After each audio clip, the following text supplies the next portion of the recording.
Okay.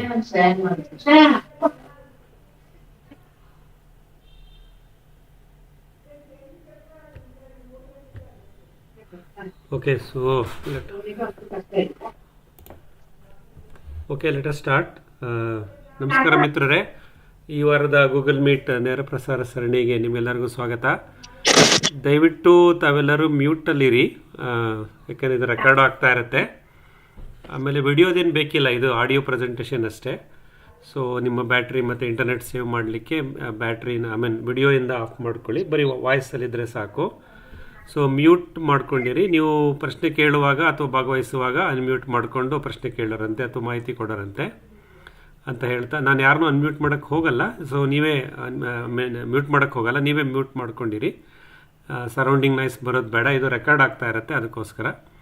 So ಹಾಗಂತ ಹೇಳ್ತಾ ಇವತ್ತಿನ ಕಾರ್ಯಕ್ರಮ ಸ್ಟಾರ್ಟ್ ಮಾಡೋಣ. Dear friends, please stay on mute and it's just a audio bridge, so no need to have your video switched on. So you can switch off your video camera, it will save your battery and the internet speed for you. We just make it as an audio bridge. The program starts shortly now, so I request all of you stay muted, and you can unmute yourself only when you wanted to ask something to the participant or presenter, or you wanted to share something which is of informative to all. So with that introduction, so we'll start. Dear friends, as you know, every Wednesday this time 8:30 p.m. we are all meeting on this Google Meet platform with the title called Natural Farming Way Ahead. We are trying to discover simple steps in our farm management, which is chemical free farming practices, in aligning with the natural farming principles. So in the couple of months now, we are having the opportunity to listen to some of the professionals and people with lot of experience coming to us. Last week, same time, we had Mr. Uday Kumar ji from Tanjavuru, from South Tamil Nadu. So he has given us good amount of information about microbes and its management and how one can focus on soil health using microbes. This week again we have another interesting person with us, Mr. Shri Gurdeep Singh Nagpal. So he's got vast experience in managing the chemical free organic farming practices. He has worked with many projects, so we have the opportunity to listen to him now. So before that I'll just take few minutes to explain one of this concept, rainwater harvesting, which one of the design which we have done recently, which is just implemented but waiting for the rain there. This is near Pune, Maharashtra. So I have done the design from remotely based on the inputs. So that I am going to quickly share with you, because still we are expecting good amount of monsoon rain now. So this year, since the amount of rainfall seems to be less compared to the previous, so we would like to prepare ourselves with any opportunity of rainwater harvesting. So I'll take about few minutes to explain the rainwater harvesting concepts. Then we will have Shri Gurdeep Singh Nagpal ji, so sharing his experience in chemical free farming, and he will going to guide us also. ಮಿತ್ರರೇ, ಪ್ರತಿ ಬುಧವಾರ ರಾತ್ರಿ 8:30ಕ್ಕೆ Google meet ನೇರ ಪ್ರಸಾರ ಸಂಚಿಕೆಯಲ್ಲಿ ನಾವೆಲ್ಲ ಸೇರ್ತಾ ಇದ್ದೀವಿ. ನಿಮಗೆಲ್ಲ ಗೊತ್ತಿದೆ, ನಾವು ಈ ಪ್ರತಿ ಬುಧವಾರದ ಈ ಸಂಚಿಕೆಯಲ್ಲಿ ನೈಸರ್ಗಿಕ ಕೃಷಿಯ ಮುಂದಿನ ಹಾದಿ, ಸೊ ನಾವೆಲ್ಲರೂ ರಾಸಾಯನಿಕ ರಹಿತ ಕೃಷಿನಲ್ಲೇ ತೊಡಗಿದ್ದೀವಿ. ಹಾಗಾಗಿ ನಮ್ಮ ಕೃಷಿ ಪಯಣದಲ್ಲಿ ನಮ್ಮದೇ ಆದಂಥ ಒಂದು ಮಾರ್ಗಸೂಚಿಯನ್ನು, ಒಂದು ಫ್ರೇಮ್ವರ್ಕನ್ನು ಮಾಡ್ಕೊತಾ ಇದ್ದೀವಿ. ಅದಕ್ಕೆ ನಾವು ಕೊಟ್ಕೊಂಡಿರೋ ಹೆಸರು ನೈಸರ್ಗಿಕ ಕೃಷಿಯ ಮುಂದಿನ ಹಾದಿ. ಈ ಮುಂದಿನ ಹಾದಿಯನ್ನು ಗುರುತಿಸ್ಕೊತಾ ನಾವು ಮುಂದೆ ಹೋಗ್ತಿರ್ಬೇಕಾದ್ರೆ ನಮಗೆ ಸಾಕಷ್ಟು ಮಾಹಿತಿಗಳು ಮತ್ತು ಅನುಭವಗಳ ಹಂಚಿಕೆ ನಮ್ಗೆ ಆಗ್ತಾ ಇದೆ. ನೀವುಗಳು ಇದರಲ್ಲಿ ಪಾರ್ಟಿಸಿಪೇಟ್ ಮಾಡ್ತಿದ್ದೀರಾ, ನಿಮ್ಮ ಅನುಭವಗಳನ್ನು, ಅನುಮಾನಗಳನ್ನು ಹಂಚ್ಕೊತಾ ಇದ್ದೀರಾ. ನಾನು ಸಾಕಷ್ಟು ವಿಷಯಗಳನ್ನು ನಿಮಗೆ ಪ್ರಸ್ತುತಪಡಿಸ್ತಾ ಇರ್ತೀನಿ. ಮತ್ತು ಇತ್ತೀಚೆಗೆ ನಮ್ಮ ಜೊತೆ ಕೆಲವು ಸ್ನೇಹಿತರು ನಮ್ಮ ಜೊತೆ ಸೇರಿಕೊಂಡಿದ್ದಾರೆ. ಸೊ ಅವರ ಅನುಭವವನ್ನು ನಮಗೆ ಹೇಳ್ತಾ ಇದ್ದಾರೆ. ಕಳೆದ ಬುಧವಾರ ಇದೇ ಸಮಯದಲ್ಲಿ ಡಾಕ್ಟರ್ ಉದಯ್ ಕುಮಾರ್ ಜಿ ತಮಿಳುನಾಡು ತಂಜಾವೂರು ಭಾಗದಿಂದ ನಮ್ಮ ಜೊತೆ ಇದ್ದರು. ಅವರು ಕೃಷಿ, ಮಣ್ಣಿನ ಆರೋಗ್ಯ, ಸೂಕ್ಷ್ಮಜೀವಿಗಳು ಮತ್ತು ಸ್ಥಳೀಯ ಸೂಕ್ಷ್ಮಜೀವಿಗಳ ತಯಾರಿಕೆ, IM ಇಂಡಿಜಿನಿಯಸ್ ಮೈಕ್ರೋ ಆರ್ಗ್ಯಾನಿಸಮ್, ಇದರ ಬಗ್ಗೆ ನಮಗೆ ಸಾಕಷ್ಟು ಮಾಹಿತಿ ಕೊಟ್ಟರು. ನೀವುಗಳನ್ನೆಲ್ಲ ಕೇಳಿಸ್ಕೊಂಡಿದ್ದೀರಾ, ಮತ್ತು ಈ ವೆಬಿನಾರ್ದ ರೆಕಾರ್ಡಿಂಗ್ನ ನೀವು ಆಮೇಲೆ ಯೂಟ್ಯೂಬ್ನಲ್ಲಿ ಫಾಲೋ ಮಾಡ್ತಾ ಇದ್ದೀರಾ, ಕೇಳಿಸ್ಕೊತಾ ಇದ್ದೀರಾ. ಇದೇ ಪ್ರಯತ್ನವನ್ನು ನಾವು ಮುಂದುವರಿಸ್ತಾ ಹೋಗೋಣ ಮಿತ್ರರೇ. ಇವತ್ತು ಸೂಕ್ಷ್ಮವಾಗಿ 2 ವಿಷಯಗಳಿದೆ. ಒಂದು, ಮಳೆನೀರು ಕೊಯ್ಲುಗಳ ರಚನೆ, ರೈನ್ ವಾಟರ್ ಹಾರ್ವೆಸ್ಟಿಂಗ್ ಅಂತ ಹೇಳ್ತೀವಿ. ಸೊ ಈ ಮಳೆನೀರು ಕೊಯ್ಲು ರಚನೆ ಹೇಗೆ ಮಾಡಬೇಕು, ನಿಮಗೆಲ್ಲ ಗೊತ್ತಿದೆ ಮಿತ್ರ. ಈ ಸಲ ಮುಂಗಾರು ಬಹಳ ಕಡಿಮೆ ಇದೆ, ಮಳೆಯ ಪ್ರಮಾಣ ಕಮ್ಮಿ ಇದೆ ಮತ್ತು ಮಳೆ ಬೀಳ್ತಕ್ಕಂಥ ದಿನಗಳು ಬಹಳ ಕಮ್ಮಿ ಇದೆ. ಹಾಗಾಗಿ ಬಿದ್ದ ಮಳೆ ನೀರನ್ನು ನಾವು ಹೇಗೆ ಹಿಡಿದಿಟ್ಕೋಬೇಕು, ಹೇಗೆ ಇಂಗಿಸ್ಕೋಬೇಕು, ಹೇಗೆ ಸದುಪಯೋಗ ಪಡ್ಕೋಬೇಕು ಮತ್ತು ಮುಂದಿನ ದಿನಗಳಲ್ಲಿ ಚಳಿಗಾಲ ಮತ್ತು ಬೇಸಿಗೆ ಕಾಲದಲ್ಲಿ ಹೇಗೆ ನಮ್ಮ ಸಸ್ಯಗಳನ್ನು ಕಾಪಾಡ್ಕೋಬೇಕು ಅನ್ನೋ ಜವಾಬ್ದಾರಿ ನಮ್ಮ ಮೇಲಿದೆ. ಹಾಗಾಗಿ ನಾನು ಒಂದು ಪ್ರಾಜೆಕ್ಟ್ಗೆ ಪೂನಾದ ಹತ್ರ ಒಂದು ಸಣ್ಣ ತೋಟನೇ, ಅದಕ್ಕೆ ನಾವು ಕೃಷಿ ಇದು ಮಳೆ ನೀರು ಸಂಗ್ರಹಣೆ ಬಗ್ಗೆ ಒಂದಷ್ಟು ಡಿಸೈನ್ ಮಾಡ್ಕೊಂಡಿದ್ವಿ. ಅದನ್ನು ಕೆಲವೇ ನಿಮಿಷಗಳಲ್ಲಿ ನಿಮ್ಮ ಮುಂದೆ ಪ್ರಸ್ತುತಪಡಿಸ್ತೀರಿ. ನಂತರ ಇವತ್ತಿನ ಮುಖ್ಯವಾದ ವಿಷಯ, ನಮ್ಮ ಜೊತೆ ಸಾಕಷ್ಟು ಅನುಭವ ಇರತಕ್ಕಂಥ ವಯೋವೃದ್ಧರಾದಂಥ ಶ್ರೀ ಗುರುದೀಪ್ ಸಿಂಗ್ ನಾಗ್ಪಾಲ್ ಸರ್ ನಮ್ಮ ಜೊತೆ ಇದ್ದಾರೆ. ನಾಗ್ಪಾಲ್ಜಿ ನನ್ನ ಜೊತೆ ಯಾವಾಗಲೂ ಮಾತಾಡ್ತಾನೆ ಇರ್ತೀವಿ, ನಾವು ಶೇರ್ ಮಾಡ್ತಿರ್ತಾರೆ, ಸಾಕಷ್ಟು ವಿಷಯಗಳನ್ನ ನಾವು ಎಕ್ಸ್ಚೇಂಜ್ ಮಾಡ್ಕೊತಾ ಇದ್ವಿ. ಸೊ ಮೊನ್ನೆ ಮಾತಾಡ್ತಿರ್ಬೇಕಾದ್ರೆ ಅವ್ರನ್ನ ರಿಕ್ವೆಸ್ಟ್ ಮಾಡಿದೆ, ಸರ್ ಬುಧವಾರ ಸಂಜೆ ನಮ್ಮ ಜೊತೆ ಇರಿ ಅಂತ. ಇವತ್ತು ಒಪ್ಕೊಂಡಿದ್ದಾರೆ, ನಮ್ಮ ಜೊತೆ ಈಗ ಲೈವ್ನಲ್ಲೂ ಇದ್ದಾರೆ. ಸೊ ಅವರ ಅನುಭವಗಳು ರಾಸಾಯನಿಕ ರಹಿತ ಕೃಷಿನಲ್ಲಿ ಅವರಿಗೆ ಸಾಕಷ್ಟು ಅನುಭವಗಳಿದೆ. ಅದನ್ನು ಸೂಕ್ಷ್ಮವಾಗಿ ಸೂಕ್ತವಾಗಿ ಇವತ್ತು ನಮಗೆ ತಿಳಿಯಪಡಿಸ್ತಾರೆ. ಅವ್ರಿಗೆ ಕನ್ನಡ ಬರದೇ ಇರೋದ್ರಿಂದ ಅವ್ರು ಇಂಗ್ಲೀಷ್ನಲ್ಲೇ ಅವ್ರ ಪ್ರೆಸೆಂಟೇಷನ್ ಇರುತ್ತೆ, ಅವ್ರ ಶೇರಿಂಗ್ ಎಲ್ಲ ಇಂಗ್ಲೀಷ್ನಲ್ಲಿರುತ್ತೆ. ನಾನು ಅದನ್ನು ಆದಷ್ಟು ಕನ್ನಡಕ್ಕೆ ತರ್ಜುಮೆ ಮಾಡೋಕ್ಕೆ ಪ್ರಯತ್ನ ಮಾಡ್ತೀನಿ. ನೀವುಗಳು ಅವರ ಪ್ರೆಸೆಂಟೇಷನನ್ನು ಕೇಳಿ ಮತ್ತು ಅವರಿಗೆ ಪ್ರಶ್ನೆಗಳಿದ್ದರೆ, ಅನುಮಾನಗಳಿದ್ದರೆ ಕೇಳಿ. ಯಾರಿಗೆ ಕನ್ನಡ ಮಾತ್ರ ಬರುತ್ತೋ ನೀವು ಕನ್ನಡದಲ್ಲೇ ಪ್ರಶ್ನೆ ಕೇಳಿ, ನಾನು ಅದನ್ನು ಟ್ರಾನ್ಸ್ಲೇಟ್ ಮಾಡಿ ನಾಗ್ಪಾಲ್ಜಿ ಸರ್ಗೆ ನಾನು ಅದನ್ನು ರಿಲೇ ಮಾಡ್ತೀನಿ. ಅವರಿಂದ ಉತ್ತರವನ್ನು ನಾವು ಪಡಿತಾ ಹೋಗೋಣ. ಮಿತ್ರರೇ, ಈ ಒಂದು ವೆಬಿನಾರಿನ ಸಂಚಿಕೆ ನಾವು ಧ್ವನಿ ಮುದ್ರಣ ಮಾಡ್ತಾ ಇದ್ದೀವಿ. ಮುದ್ರಣ ಮಾಡಿ ಇದನ್ನು ಯೂಟ್ಯೂಬ್ನಲ್ಲಿ ಮತ್ತು ನಿಮ್ಮೆಲ್ಲರಿಗೂ, ಅಂದರೆ ಯಾರು ಭಾಗವಹಿಸೋಕ್ಕಾಗಿಲ್ವೋ ಅವರ ಬೆನಿಫಿಟ್ಗೋಸ್ಕರ ಅಪ್ಲೋಡ್ ಮಾಡ್ತಾ ಇರ್ತೀನಿ. ಹಾಗಾಗಿ ದಯವಿಟ್ಟು ತಾವುಗಳೆಲ್ಲರೂ ಮ್ಯೂಟಲ್ಲಿರಿ. ಆಮೇಲೆ ನಿಮ್ಮ ಸರದಿ ಬಂದಾಗ ಅಥವಾ ನೀವು ಪ್ರಶ್ನೆ ಕೇಳುವಾಗ ಅಥವಾ ನೀವು ಮಾಹಿತಿ ಕೊಡುವಾಗ ಅನ್ಮ್ಯೂಟ್ ಆಗಿರಿ. ಇದು ಆಡಿಯೋ ಬ್ರಿಡ್ಜ್ ಕಾರ್ಯಕ್ರಮ, ಅಂದರೆ ಇದರಲ್ಲಿ ಯಾವುದೇ ವಿಡಿಯೋಗಳ ಪ್ರೆಸೆಂಟೇಷನ್ಸ್ಗಳಿರಲ್ಲ. ಹಾಗಾಗಿ ನೀವುಗಳು ನಿಮ್ಮ ಫೋನಿನಲ್ಲಿರ್ತಕ್ಕಂಥ ಕ್ಯಾಮ್ರಾವನ್ನು ಆಫ್ ಮಾಡಿಟ್ಕೊಂಡಿರಿ. ಕ್ಯಾಮ್ರಾ ಆನ್ ಮಾಡ್ಕೊಳ್ಳೋದ್ರಿಂದ ನಿಮ್ಮದು ಬ್ಯಾಟರಿ ಮತ್ತು ಇಂಟರ್ನೆಟ್ ಯೂಸೇಜ್ ಜಾಸ್ತಿ ಆಗ್ಬೋದು ಅಂತ ಹೇಳ್ತಾ ಇವತ್ತಿನ ಕಾರ್ಯಕ್ರಮವನ್ನು ಪ್ರಾರಂಭ ಮಾಡೋಣ. So welcome friends for today's live program.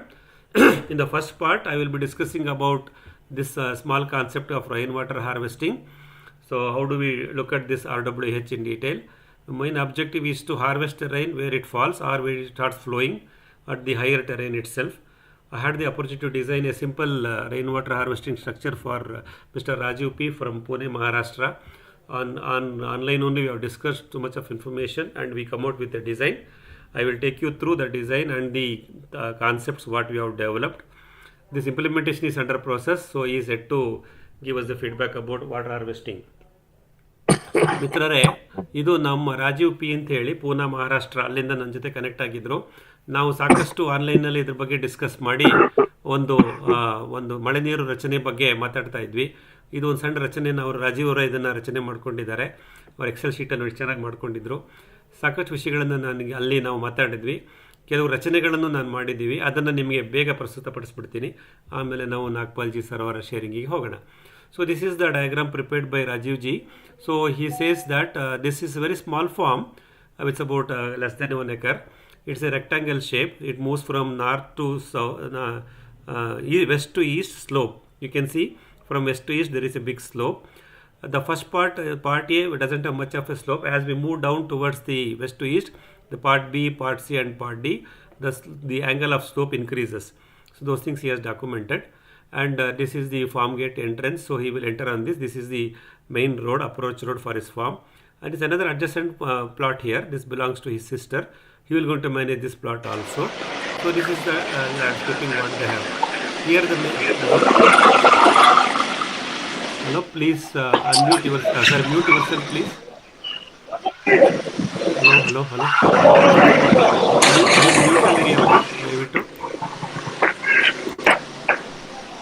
Hello. Record ಆಗ್ತದೆ, mute ಅಂದಿರಿ. ಹಲೋ. ಸರಿ, thank you sir. Prabhu sir mute ಮಾಡ್ಕೊಳ್ಳಿ.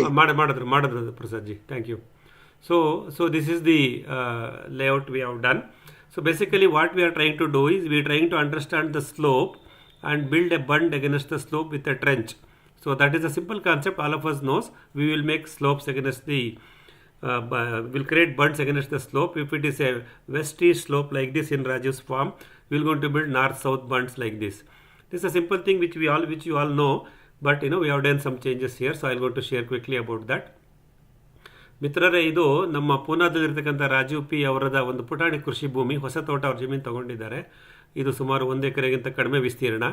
ಇದು ಅವರ ತೋಟದ ಪ್ರವೇಶ ದ್ವಾರ. ಇಲ್ಲಿ ಅವರು ಒಂದು ಮುಖ್ಯ ರಸ್ತೆಯನ್ನು ಮಾಡ್ಕೊಳ್ಳೋ ಯೋಜನೆಯಲ್ಲಿದ್ದಾರೆ. ಮತ್ತು ಪಕ್ಕದಲ್ಲೇ ಅವರ ಸಹೋದರಿಯವರ ತೋಟನೂ ಇದೆ, ಅದು ಚಿಕ್ಕ ಪ್ಲಾಟ್ ಇದೆ. ಅದೆರಡನ್ನು ರಾಜೀವ್ ಮ್ಯಾನೇಜ್ ಮಾಡ್ತಾರೆ. ಈ ಕೃಷಿ ಭೂಮಿ ವಿನ್ಯಾಸ ಹೇಗಿದೆ ಅಂತಂದರೆ, ಭೂಮಿ ಮೇಲ್ಮಟ್ಟ ಹೇಗಿದೆ ಅಂತಂದರೆ, ಪಶ್ಚಿಮದಿಂದ ಪೂರ್ವಕ್ಕೆ ಇಳಿಜಾರಿದೆ. ಪ್ರಥಮ ಹಂತದಲ್ಲಿ ಎ ಸೆಕ್ಷನ್ ಅಂತ ಕರಿತೀವಿ, ಇಲ್ಲಿ ಇಳಿಜಾರು ಕಮ್ಮಿ ಇದೆ. ಮತ್ತು ಮುಂದೆ ಹೋಗ್ತಾ ಹೋಗ್ತಾ ಬಿ, ಸಿ ಮತ್ತು ಡಿ ಬಂದಾಗ ಇಳಿಜಾರು ತುಂಬ ಜಾಸ್ತಿ ಇದೆ, ಸ್ವಲ್ಪ ಬಂಡೆಗಲ್ಲುಗಳ ರಚನೆಗಳು ಇದೆ. ಹಾಗಾಗಿ ಇಳಿಜಾರಿಗೆ ಅಡ್ಡಲಾಗಿ ಬದುಗಳನ್ನು ನಿರ್ಮಿಸುವುದು, ಬಿದ್ದ ನೀರನ್ನು ಅಲ್ಲೇ ತಡೆ ಹಿಡಿಯುವುದು, ತಡೆದ ನೀರನ್ನು ಅಲ್ಲೇ ಇಂಗಿಸುವುದು, ಈ ಒಂದು ಕಾರ್ಯಕ್ರಮದಲ್ಲಿ ನಾವು ಮಳೆ ನೀರು ಕೊಯ್ಲು ಸಂರಚನೆಯನ್ನು ರಾಜೀವ್ ಅವ್ರ ತೋಟದಲ್ಲಿ ಮಾಡಲಿಕ್ಕೆ ಪ್ರಯತ್ನ ಮಾಡ್ತಾ ಇದ್ದೀವಿ. ಇದರಲ್ಲಿ ಒಂದು ಸಣ್ಣ ಕಾನ್ಸೆಪ್ಟನ್ನ ನಾನು ಮಾಡ್ಕೊಂಡಿದ್ದೀನಿ, ಸೋಕಿಂಗ್ ಪಿಟ್ ಅಂತ ಹೇಳ್ತೀವಿ. ಸೋಕಿಂಗ್ ಪಿಟ್ ಅಂದರೆ ಏನು, ಅದು ಹೇಗೆ ಮಾಡಬೇಕು, ಹೇಗೆ ಮಾಡ್ಬೋದು ಅನ್ನೋದನ್ನು ನಾವು ಇಲ್ಲಿ ಡಿಸ್ಕಸ್ ಮಾಡಿದ್ದೀವಿ. ಅದು ನಿಮಗೆ ಇಲ್ಲಿ ಬೇಗ ಹೇಳ್ತಾ ಹೋಗ್ತೀನಿ. Friends, this is the what we have done is, against the slope we will going to build a bund here, and to create the bund we don't take any soil from outside. Just below, okay, we will make a small trench, and this trench, whatever the soil we get from this trench, it will be used to create this bund. Now all of us know that we create a bund like this, we make a trench, either a straight line trench or an L-shaped trench, depends on the topography of our farm. And this is very familiar to us. But what is interesting in this design is, we have this trench which is prepared, which is below this bund. So now what we also done is, and behind this bund towards the slope only, we made what is called the soaking pits. You can see here, these two are soaking pits. So we make the soaking pits so before this bund. So what the reason is, any water comes down through the slope, so it gets stopped by this bund, then enter into this soaking pit. So the water enters into the soaking pit, will percolate further down, so it recharges there only. And on the soaking pit certain height, we provide a passing pipe like this. There is a passing pipe. Through this passing pipe, the excess water collected in the soaking pit will move towards the trench. So these pipes we have put, and then we have created the bund like this. So the water comes through the trench from the soaking pit. Now as the water enter to this trench, again we create some more rainwater harvesting structure on the trench itself. All along this trench, that is inside, and also all along the bund, we will going to plant 2 lines of taproot plants like Liricidea, Subabul, etc. So these taproot plants, what they do, they grow in 2 lines in a zigzag manner. What they do, they harvest the water which is rainwater received from here, and also which is collected on the trench. So idea is to create bunds and trenches and the soaking pits, and plant these taproot plants all along the bunds and the adjacent to the trenches, such that we can harvest this rainwater and ensure that the subsoil get recharged. As we go down to the last part, that is the section D, which is the eastmost part of Rajiv's farm. So again we have the soaking pit. The soaking pit will take the water outside his fence to the neighbor's farm. So we are also telling the neighbor that this is the place we will go to release the excess water for you at selected points only. You can make similar arrangements like the soaking pits and bunds to harvest this water further. So this chain will continue from the higher terrain farmer to the lower terrain farmer, so that all of us will participate in the rainwater harvesting and recharging the subsoil with the help of bunds, trenches and taproot plants. This is the summary. So quickly we can see. So this is how our soaking pit looks like. So we can choose this appropriate depth. So at certain height here, so we are going to create the discharge pipe. This pipe will takes the water to the adjacent trench which is prepared to create this bund. Simple structure of soaking pit has been created. The excess water goes out to the neighboring farm, depends on the slope. ಮಿತ್ರರೇ, ರಾಜೀವ್ ಅವರ ತೋಟದಲ್ಲಿ ನಿಮಗೆಲ್ಲ ಗೊತ್ತಿದೆ, ಇಳಿಜಾರಿಗೆ ಅಡ್ಡಲಾಗಿ ನಾವು ಈ ರೀತಿ ಬದುಗಳನ್ನು ರಚನೆ ಮಾಡ್ಕೊಳ್ತೀವಿ. ಬದುಗಳಿಗೆ ನಾವು ಹೊರಗಡೆಯಿಂದ ಮಣ್ಣು ತರಲ್ಲ, ಬದುವಿನ ಪಕ್ಕದಲ್ಲಿ ಈ ರೀತಿ ಒಂದು ಟ್ರೆಂಚ್ಗಳನ್ನು ಮಾಡಿ ಈ ಕಾಲುವೆಗಳಲ್ಲಿ ಸಿಕ್ಕಂಥ ಮಣ್ಣಿನಿಂದನೇ ಈ ಬದುಗಳನ್ನು ನಿರ್ಮಾಣ ಮಾಡ್ಕೊತೀವಿ. ಇದು ನಿಮಗೆಲ್ಲ ಗೊತ್ತಿದೆ. ನಮ್ಮ ಭೂಮಟ್ಟಕ್ಕೆ ಅನುಗುಣವಾಗಿ ನಾವು ಈ ಥರ ನೇರವಾದ ಬದುಗಳನ್ನು ಅಥವಾ ಎಲ್ ಶೇಪ್ಡ್ ಅಂತ ಹೇಳ್ತೀವಿ. ಎರಡೂ ಪೂರ್ವ ಪಶ್ಚಿಮ ಮತ್ತು ಉತ್ತರ ದಕ್ಷಿಣ ಎರಡೂ ದಿಕ್ಕಿನಲ್ಲಿ ಬದುಗಳನ್ನು, ಈ ಕಾಲುವೆಗಳನ್ನು ಮಾಡ್ಕೊಂಡಿರೋದನ್ನು ನೀವು ಗಮನಿಸಿದ್ದೀರಾ. ನಿಮ್ಮ ತೋಟಗಳಲ್ಲೂ ಇರ್ಬೋದು, ನಮ್ಮನೆ ತೋಟಗಳಲ್ಲೂ ಇದೆ. ಆದರೆ ಇಲ್ಲಿ ಒಂದು ವಿಶೇಷ ನಾವೇನು ಮಾಡಿದ್ವಿ ಅಂದರೆ, ರಾಜೀವ್ ಅವರ ಡಿಸೈನಲ್ಲಿ ನಾವು ಈ ಬದುವಿನ ಹಿಂಭಾಗದಲ್ಲಿ, ಅಂದರೆ ಎಲ್ಲಿ ನೀರು ಮೇಲಿಂದ ಬರುತ್ತೆ ಅಲ್ಲೇ ಬದುವಿನ ಹಿಂಭಾಗದಲ್ಲಿ ಈ ರೀತಿ ಒಂದು ಸೋಕಿಂಗ್ ಪಿಟ್ ಅಂತ ಹೇಳಿ ನಿರ್ದಿಷ್ಟ ಅಂತರದಲ್ಲಿ ಈ ರೀತಿ ಪಿಟ್ಗಳನ್ನು ಮಾಡೋಕ್ಕೆ ಪ್ರಯತ್ನ ಮಾಡಿದ್ದೀವಿ. ಉದ್ದೇಶ ಏನಪ್ಪ ಅಂದರೆ, ಮೇಲಿಂದ ಓಡಿ ಬರತಕ್ಕಂಥ ನೀರು ಮೊದಲು ಈ ಸೋಕಿಂಗ್ ಪಿಟ್ಟಲ್ಲಿ ಕಲೆಕ್ಟ್ ಆಗುತ್ತೆ. ಅದು ಒಂದು ಲೆವೆಲ್ಗೆ ರೈಸ್ ಆದಮೇಲೆ ಒಂದು ತುಂಬಿದ ಮೇಲೆ ಅಲ್ಲಿ ಒಂದು ಕೊಳವೆ ಒಂದು ಪೈಪ್ ಕೊಟ್ಟಿರ್ತೀವಿ ಬದುವಿನ ಕೆಳಗಡೆ. ಆ ಪೈಪ್ ಮುಖಾಂತರ ನಮ್ಮ ಈ ಕಾಲುವೆ ಏನಿದೆಯಲ್ಲ ಟ್ರೆಂಚು ಇಲ್ಲಿ ಬಂದು ಇದು ಕಲೆಕ್ಟ್ ಆಗುತ್ತೆ, ಮತ್ತು ಎಕ್ಸಸ್ ಆದರೆ ಕೆಳಗಡೆ ಮತ್ತೆ ಹೋಗುತ್ತೆ. ಈ ರೀತಿ ಸೋಕಿಂಗ್ ಪಿಟ್ ಅಂತ ಮಾಡಿ ಇಂಗು ಗುಂಡಿಗಳನ್ನು ಮಾಡಿ ಇಂಗು ಗುಂಡಿಗಳಲ್ಲಿ ನೀರನ್ನು ಹಿಡಿದಿಟ್ಟು ಹೆಚ್ಚಾದ ನೀರನ್ನು ಮಾತ್ರ ಬದುವಿನ ಮುಖಾಂತರ ಪಕ್ಕದ ಟ್ರೆಂಚಿಗೆ ಕಳಿಸ್ತಕ್ಕಂಥ ಒಂದು ವ್ಯವಸ್ಥೆಯನ್ನು ನಾವು ಈ ಡಿಸೈನ್ನಲ್ಲಿ ಗಮನಿಸ್ಬೋದು. ಇದು ನೀವು ಗಮನಿಸಬಹುದಂಥ ಸೋಕಿಂಗ್ ಪಿಟ್ ಅಥವಾ ಇಂಗು ಗುಂಡಿ. ಇದರಲ್ಲಿ ನಿರ್ದಿಷ್ಟ ಆಳವನ್ನು ನೀವು ನಿರ್ಧಾರ ಮಾಡ್ಕೊಳ್ಳಿ, ಅಷ್ಟು ನೀರು ಇಲ್ಲಿ ಇಂಗುತ್ತೆ. ಮತ್ತು ಮಣ್ಣು ಕೊಚ್ಕೊಂಬಂದಿದ್ದು ಸಹ ಇಲ್ಲೇ ಸಂಗ್ರಹ ಆಗುತ್ತೆ, ಮೇಲ್ಮಣ್ಣು ಕೊಚ್ಚಿ ಹೋಗಲ್ಲ. ಮತ್ತು ಈ ಬದುವಿನಲ್ಲಿ ಈ ಭಾಗದಲ್ಲಿ ನಾವೊಂದು ಪೈಪ್ ಇಟ್ಟಿದ್ದೀವಲ್ಲ, ಈ ಹಂತವನ್ನು ಈ ಎತ್ತರವನ್ನು ನೀವು ನಿರ್ಧಾರ ಮಾಡ್ಕೊಳ್ಳಿ. ಇಲ್ಲಿ ತನಕ ನಿಂತಿರುತ್ತೆ, ಭಾರಿ ಮಳೆ ಬಂದಾಗ ಆ ನೀರು ಈ ಪೈಪ್ ಮುಖಾಂತರ ಪಕ್ಕದಲ್ಲಿರ್ತಕ್ಕಂಥ ಟ್ರೆಂಚಲ್ಲಿ ಹೋಗಿ ಕಲೆಕ್ಟ್ ಆಗುತ್ತೆ. ಹೀಗಾಗಿ ಇಲ್ಲಿ ಟ್ರೆಂಚಲ್ಲಿ ಕಲೆಕ್ಟ್ ಆಗೋದ್ರಿಂದ ಈ ಭಾಗದಲ್ಲೆಲ್ಲ ಸಬ್ಸಾಯಿಲ್ ರಿಚಾರ್ಜ್ ಅಂತ ಹೇಳ್ತೀವಿ. ಈ ತಳಮಟ್ಟದ ಮಣ್ಣು ಸಹ ಈ ಟ್ರೆಂಚಿನ ನೀರಿನಿಂದ ಸಬ್ಸಾಯಿಲಲ್ಲಿ ನೀರಿನ ಇಂಗಿಸುವಿಕೆ ಆಗುತ್ತೆ. ಸೊ ಒಂದು ಇಂಗು ಗುಂಡಿನಲ್ಲಿ ಆಗುತ್ತೆ, ಬದುವಿನ ಪಕ್ಕದಲ್ಲೂ ಮಳೆ ನೀರಿನ ಇಂಗುವಿಕೆ ಆಗುತ್ತೆ, ಮತ್ತು ಈ ರೀತಿ ಒಂದು ಕಾಲುವೆಗಳಲ್ಲೂ ಸಹ ಮಳೆ ನೀರನ್ನು ಇಂಗಿಸುವಂಥ ಒಂದು ಪ್ರಕ್ರಿಯೆ ಆಗುತ್ತೆ. ಇದಿಷ್ಟನ್ನು ನಾವು ಅಲ್ಲಿ ಡಿಸೈನ್ ಮಾಡಿ ಇಟ್ಕೊಂಡಿದ್ದೀವಿ. ಇದು ಇಂಪ್ಲಿಮೆಂಟೇಷನ್ ಶುರುವಾಗಿದೆ. ಸೊ ಮೊದಲನೇ ಮಳೆ ಬಂದ ಮೇಲೆ ಅವ್ರಿಗೆ ನಮಗೆ ರಿಸಲ್ಟ್ಸ್ ಬರುತ್ತೆ. ಸೊ ಮುಖ್ಯವಾಗಿ ನೀವಿಲ್ಲಿ ಗಮನಿಸಬೇಕಾಗಿರೋದು ಈ ಇಂಗುಗುಂಡಿಯ ರಚನೆ. ಇಂಗುಗುಂಡಿಯಲ್ಲಿ ಹೆಚ್ಚಾದ ನೀರನ್ನು ಪಕ್ಕದ ತಳಭಾಗದಿರ್ತಕ್ಕಂಥ ಕಾಲುವೆಗೆ ಕಳಿಸುವುದು. ಇದು ಯಾವ ಹೊರಗಡೆಯಿಂದ ನೋಡಿ ಏನು ತಂದಿಲ್ಲ, ಇಲ್ಲಿ ಈ ಟ್ರೆಂಚಿಂದನೇ ಮಣ್ಣನ್ನು ಇಲ್ಲಿ ಹಾಕಿ ಮಾಡಿರ್ತೀವಿ. ಈ ಸಬ್ಸಾಯಿಲ್ ಏರಿಯಾ ಸೀಪೇಜ್ ಏರಿಯಾ ಏನು ತೋರಿಸ್ತಾ ಇದ್ದೀವಿ ಮಿತ್ರ, ಇಲ್ಲಿ ನಮಗೆ ಇಲ್ಲಿ ಬೆಳೀತಕ್ಕಂಥ ಗಿಡ ಮರಗಳಿಗೆ ಸಾಕಷ್ಟು ತೇವಾಂಶ ಇಲ್ಲಿಂದನೇ ಸಿಗ್ತಾ ಬರುತ್ತೆ. ಅತಿಯಾದ ಮಳೆ ಬಂದಾಗ ಇಲ್ಲಿ ಈ ಕಾಲುವೆ ಈ ಪೈಪಿಂದ ಬಂದ ನೀರು ಈ ಭಾಗವನ್ನು ದಾಟಿ ಮತ್ತು ಇನ್ನೊಂದು ಇಂಗುಗುಂಡಿಯನ್ನು ದಾಟಿ ಮತ್ತು ನಮ್ಮ ಪಕ್ಕದ ಕೃಷಿಕರ ತೋಟಕ್ಕೆ ಅದು ಇಳಿಜಾರಿನ ಅನುಗುಣವಾಗಿ ಆಚೆ ಹೋಗುತ್ತೆ. ಇದಿಷ್ಟನ್ನು ನಾವು ಮಾಡ್ಕೊಂಡಿದ್ದೀವಿ. ಮುಖ್ಯವಾಗಿ ಬದುಗಳ ಕೆಳಭಾಗದಲ್ಲಿ ಕಾಲುವೆಗಳು ಮತ್ತು ಬದುವಿನ ಹಿಂಭಾಗದಲ್ಲಿ ಇಂಗುಗುಂಡಿಗಳ ವಿನ್ಯಾಸ, ಇದಿಷ್ಟನ್ನು ನಾವು ಇದು ಡಿಸೈನ್ ಮಾಡಿದ್ದೀವಿ. ಇದನ್ನು ನಿಮಗೆ ಹೇಳಬೇಕು ಅಂತ ಅನ್ನಿಸ್ತು, ಹಾಗಾಗಿ ಈ ಒಂದು ವೆಬಿನಾರ್ನಲ್ಲಿ ಇದನ್ನು ನಿಮ್ಮ ಮುಂದೆ ಹಂಚ್ಕೊತಾ ಇದ್ದೀನಿ. ಇದ್ರ ಬಗ್ಗೆ ನಿಮಗೇನಾದರೂ ಸಂದೇಹಗಳು ಅಥವಾ ಇನ್ನೂ ಸ್ವಲ್ಪ ಮಾಹಿತಿ ಬೇಕಂದರೆ ಒಂದು 2-3 ನಿಮಿಷ ಬೇಗ ನಿಮ್ಮ ಪ್ರಶ್ನೆಗಳನ್ನು ಕೇಳಿ, ಈ ಸಬ್ಜೆಕ್ಟಿಗೆ ಸಂಬಂಧಂಗೆ ಮಾತ್ರ. ನಂತರ ಡೀಟೇಲ್ ಸಬ್ಜೆಕ್ಟ್ ಕ್ವಶನ್ ಆನ್ಸರ್ ಆಮೇಲೆ ಮಾಡ್ಕೊಳ್ಳೋಣ ಅಂತ ಹೇಳ್ತಾ, ಈ ರಚನೆಗಳ ಬಗ್ಗೆ ಏನಾದರೂ ಸಲಹೆಗಳಿದ್ದರೆ ಸಂದೇಹಗಳಿದ್ದರೆ ಒಂದು 2 ನಿಮಿಷದಲ್ಲಿ ಬೇಗ ಕೇಳಿ ಆನ್ಸರ್ ಮಾಡ್ತೀನಿ. ಆಮೇಲೆ ನಾವು ಮುಂದಿನ ಹಂತಕ್ಕೆ ಹೋಗೋಣ. ಸರ್ ನಮಸ್ಕಾರ ಸರ್, ಮನೋಹರ್ ಮಾತಾಡ್ತಿದ್ದೀನಿ. ಸರ್ ಈಗ ಅದು ಫಸ್ಟ್ ಸ್ಲೋಪ್ ಇಂದ ಇಳಿಜಾರು ಬರ್ಬೇಕಾದ್ರೆ ಫಸ್ಟ್ ನಮಗೆ ಇದು ಬಂಡ್ ಸಿಗುತ್ತೆ, ಆಮೇಲೆ ಟ್ರೆಂಚ್ ಸಿಗುತ್ತಲ್ಲ, ಸೊ ಅದನ್ನ ಮುಂಚೆ ಮಾಡ್ಕೊಳ್ಳಲ್ವಾ ಸರ್? ಅದು ಯಾಕಂದ್ರೆ ಟ್ರೆಂಚ್ ಅಲ್ಲಿ ನೀರ್ ನಿಂತ್ಕೊಂಡು ಅದು ತುಂಬಿದ್ಮೇಲೆ ಬೇಕಾದ್ರೆ ಬಂಡಲ್ಲಿ ದಾಟ್ ಹೋಗ್ಬೇಕು, ಇಲ್ಲಾಂದ್ರೆ ಟ್ರೆಂಚ್ ಇಂದ ಔಟ್ ಹೋಗ್ಬೋದಲ್ಲ? ಇಲ್ಲ, ಇಲ್ಲಿ ಈ ಬಂಡ್ ಮಾಡ್ಕೊಳ್ಳೋಕ್ಕೆ ನಮಗೆ ಮಣ್ಣು ಬೇಕಾಗತ್ತಲ್ವಾ, ಆ ಬಂಡ್ಗಳಿಗೆ ಹೊರಗಡೆಯಿಂದ ಮಣ್ಣು ತರಬಂದ ಕೆಳಭಾಗದಲ್ಲಿ ಇಳಿಜಾರಿನ ಭಾಗದಲ್ಲೇ ಮಣ್ಣನ್ನು ತೆಗೆದು ಬಂಡ್ ಹಾಕೊತೀವಿ. ಬಂಡ್ ಹಾಕೋ ಉದ್ದೇಶ ಏನಂದರೆ ಬರೋ ನೀರು ಅಲ್ಲಿ ಅರೆಸ್ಟ್ ಆಗಲಿ. ಆಮೇಲೆ ಎಲ್ಲೋ ಒಂದು ಕಡೆ ಬಂಡಿಂದ ಓವರ್ಫ್ಲೋ ಆಗಿ ಈ ಟ್ರೆಂಚಿಗೆ ಬರ್ತಿತ್ತು ಮುಂಚೆ. ಈಗ ನಾವೇನು ಮಾಡಿದ್ದೀವಿ, ಎಲ್ಲ ಕಡೆ ನಮ್ಮ ಬಂಡನ್ನು ಅದು ಕೊಚ್ಕೊಂಡು ಹೋಗೋದು ಬೇಡ, ನಿರ್ದಿಷ್ಟ ಸ್ಥಳದಲ್ಲಿ ಈ ಇಂಗುಗುಂಡಿ ಮಾಡಿಕೊಂಡು ಅಲ್ಲಿಂದ ಮಾತ್ರ ಎಕ್ಸಸ್ ನೀರು ಈ ಬಂಡನ್ನು ಹಾದು ಕೆಳಗಡೆ ಟ್ರೆಂಚಲ್ಲಿ ಕಲೆಕ್ಟ್ ಆಗಲಿ ಅಂತ ಮಾಡಿದ್ದೀವಿ. ಹೀಗೆ ಮಾಡೋದ್ರಿಂದ ನಿಮಗೆ ಬದು ಕೊಚ್ಚಿ ಹೋಗಲ್ಲ ಸರ್. ಈ ಬದು ಇದೆಯಲ್ಲ, ಬದು ಶಾಶ್ವತವಾಗಿ ಉಳ್ಕೊಳ್ಳುತ್ತೆ. ಓಕೆ, ಅಂದ್ರೆ ಫಸ್ಟಿಗೆ ನೀರ್ ರನ್ ಆಗ್ಬೇಕಾದ್ರೆ ಇಡೀ ಜಾರಲ್ಲಿ ಬರ್ಬೇಕಾದ್ರೆ ಫಸ್ಟಿಗೆ ಗುಂಡಿ ಒಳಗೆ ಬಿದ್ಬಿಟ್ಟು, ಹೌದು, ಅದು ಬಂಡ್ ಹೆಂಗಿರೋ ಗುಂಡಿ ಟ್ರೆಂಚ್ ಆದ್ಮೇಲೆ ಬಂಡ್ ಇರುತ್ತೆ ಅದು. ಸೊ ಏನು ಆಗಲ್ವೇನೋ ಅಂತ ಆತರ ಅನ್ಕೊಂಡೆ ನಾನು. ಇಲ್ಲ, ಇಂಗು ಗುಂಡಿ ಅಂತೀವಿ, ಇದು ಸೋಕಿಂಗ್ ಪಿಟ್ ಅಂತೀವಲ್ಲ. ಬರೋ ನೀರು ಇಲ್ಲಿ ಬಂದು ನಿಂತ್ಕೊಂಡ್ಬಿಡುತ್ತೆ ಸೋಕಿಂಗ್ ಪಿಟ್ಟಲ್ಲಿ. ಈ ಲೆವೆಲಿಗೆ ರೈಸ್ ಆದ ತಕ್ಷಣ ಪೈಪಲ್ಲಿ ಹೊರಗಡೆ ಹೋಗುತ್ತೆ, ಹಾಗಾಗಿ ನನ್ನ ಬದು ಡ್ಯಾಮೇಜ್ ಆಗಲ್ಲ ಯಾವ ಕಾರಣಕ್ಕೂ. ಇಲ್ಲಾಂದ್ರೆ ಎಲ್ಲೊಂದ್ರಲ್ಲಿ ಎದ್ವಾ ಇಲ್ಲೆಲ್ಲ ನೀರು ನಿಗೋಕ್ಕೆ ಶುರು ಆಗ್ಬಿಟ್ರೆ ನಮಗೆ ಗಮನಿಸಿದ್ದೀವಿ, ಜೋರು ಮಳೆ ಬಂದಾಗ ನಾವು ಹಾಕಿದ ಬದುಗಳೇ ಕೊಚ್ಚೋಗಿರೋ ಸಾಧ್ಯತೆಗಳು ತುಂಬ ಇದೆ. ಅಥವಾ ಯಾವುದೋ ಒಂದು ಲೋಯೆಸ್ಟ್ ಪೋರ್ಷನ್ನಲ್ಲಿ ಇಲ್ಲಿ ಬದು ಬ್ರೀಚ್ ಆಗಿರುತ್ತೆ. ಹಾಗಾಗಿ ಈ ಸೋಕಿಂಗ್ ಪಿಟ್ಗಳು ಮಾಡೋದ್ರಿಂದ ನೀವು ಎಷ್ಟು ಬೇಕಾದ್ರೂ ಮಾಡ್ಬೋದು. ಈ ಪಿಟ್ಗಳು ನೀರಿನ ಸೆಳೆತವನ್ನು ಕಮ್ಮಿ ಮಾಡ್ಬೋದು. ಅಲ್ಲ ಸರ್, ಸೋಕಿಂಗ್ ಪಿಟ್ ಬಗ್ಗೆ ಅಲ್ಲ ಸರ್ ಕ್ವಶನ್, ಇದು ಟ್ರೆಂಚ್ ಬಗ್ಗೆ. ಟ್ರೆಂಚ್ನೇ ಮುಂಚೆ ಸಿಗೋ ತರ ಮಾಡ್ಬಿಟ್ರೆ ಟ್ರೆಂಚಲ್ಲೇ ಎಲ್ಲ ನೀರು ನಿಂತ್ಕೊಂಡ್ಬಿಡುತ್ತಲ್ಲ ಫಸ್ಟಿಗೆನೆ. ಈ ಟ್ರೆಂಚ್ನ ನಾವು ಮೇಲೆ ಮಾಡಿದ್ರೆ ಇಲ್ಲಿ ಇಳಿಜಾರು ಜಾಸ್ತಿ ಆಗುತ್ತೆ. ಈ ಹೈಟಲ್ಲಿ ಇದೆಯಲ್ಲ, ಪಶ್ಚಿಮ ಭಾಗದಲ್ಲಿ ಏನು ಹೈಟ್ ಇದೆಯೋ ಆ ಹೈಟ್ ಇಲ್ಲಿ ರೈಸ್ ಆಗಬೇಕಿದು. ಇದು ತಟ್ಟೆ ಥರ ಆಗಬೇಕು. ಇಲ್ಲಿ ತಗ್ ಮಾಡಬಾರ್ದು. ತಗ್ಗೇನಿದ್ರು ನೆಕ್ಸ್ಟ್ ಬ್ಲಾಕಲ್ಲಿ ಮಾಡಬೇಕು. ನೆಕ್ಸ್ಟ್ ಬ್ಲಾಕಲ್ಲಿ ಯಾಕೆ ತಗ್ ಮಾಡ್ತೀವಿ ಅಂದರೆ, ನೆಕ್ಸ್ಟ್ ಬ್ಲಾಕಲ್ಲಿ ಟ್ರೆಂಚ್ ಮಾಡಿದಷ್ಟು ಆ ಬ್ಲಾಕಿನ ಕೆಳಭಾಗ ಇಳಿಜಾರಲ್ಲಿರುತ್ತೆ, ಅಲ್ಲಿ ಅದು ಒಂದು ತಟ್ಟೆ ಥರ ಆಗುತ್ತೆ. ಓಕೆ ಓಕೆ, ಹಾಗಾಗಿ ಟ್ರೆಂಚ್ನ ಯಾವತ್ತು ಕೆಳಭಾಗದಲ್ಲಿ ಮಾಡ್ಕೋಬೇಕು. Okay sir, okay, thank you. Okay, thank you Manohar.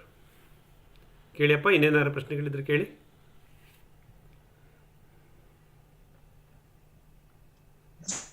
Sir ಅದು ಕೇಳಿ ಕೇಳಿ ಕೇಳಿ Tirumala Prasad. Hello hello.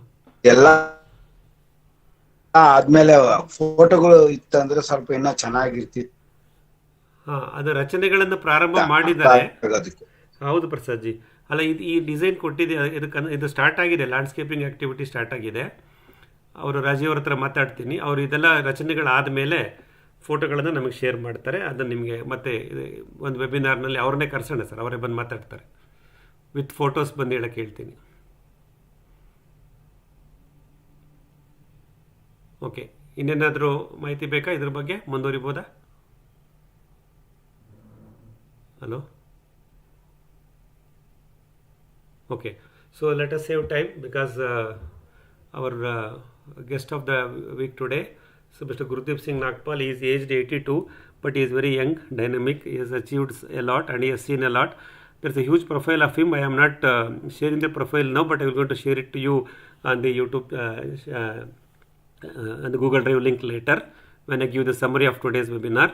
So without wasting time, so let us invite Mr. Gurudeep Singh Nagpal ji to take over this forum now. So initially we are going to present about his experience and his approach towards chemical free farming, mainly organic farming or natural farming, whatever we call. Then after listening to him, so please make a note of your doubts.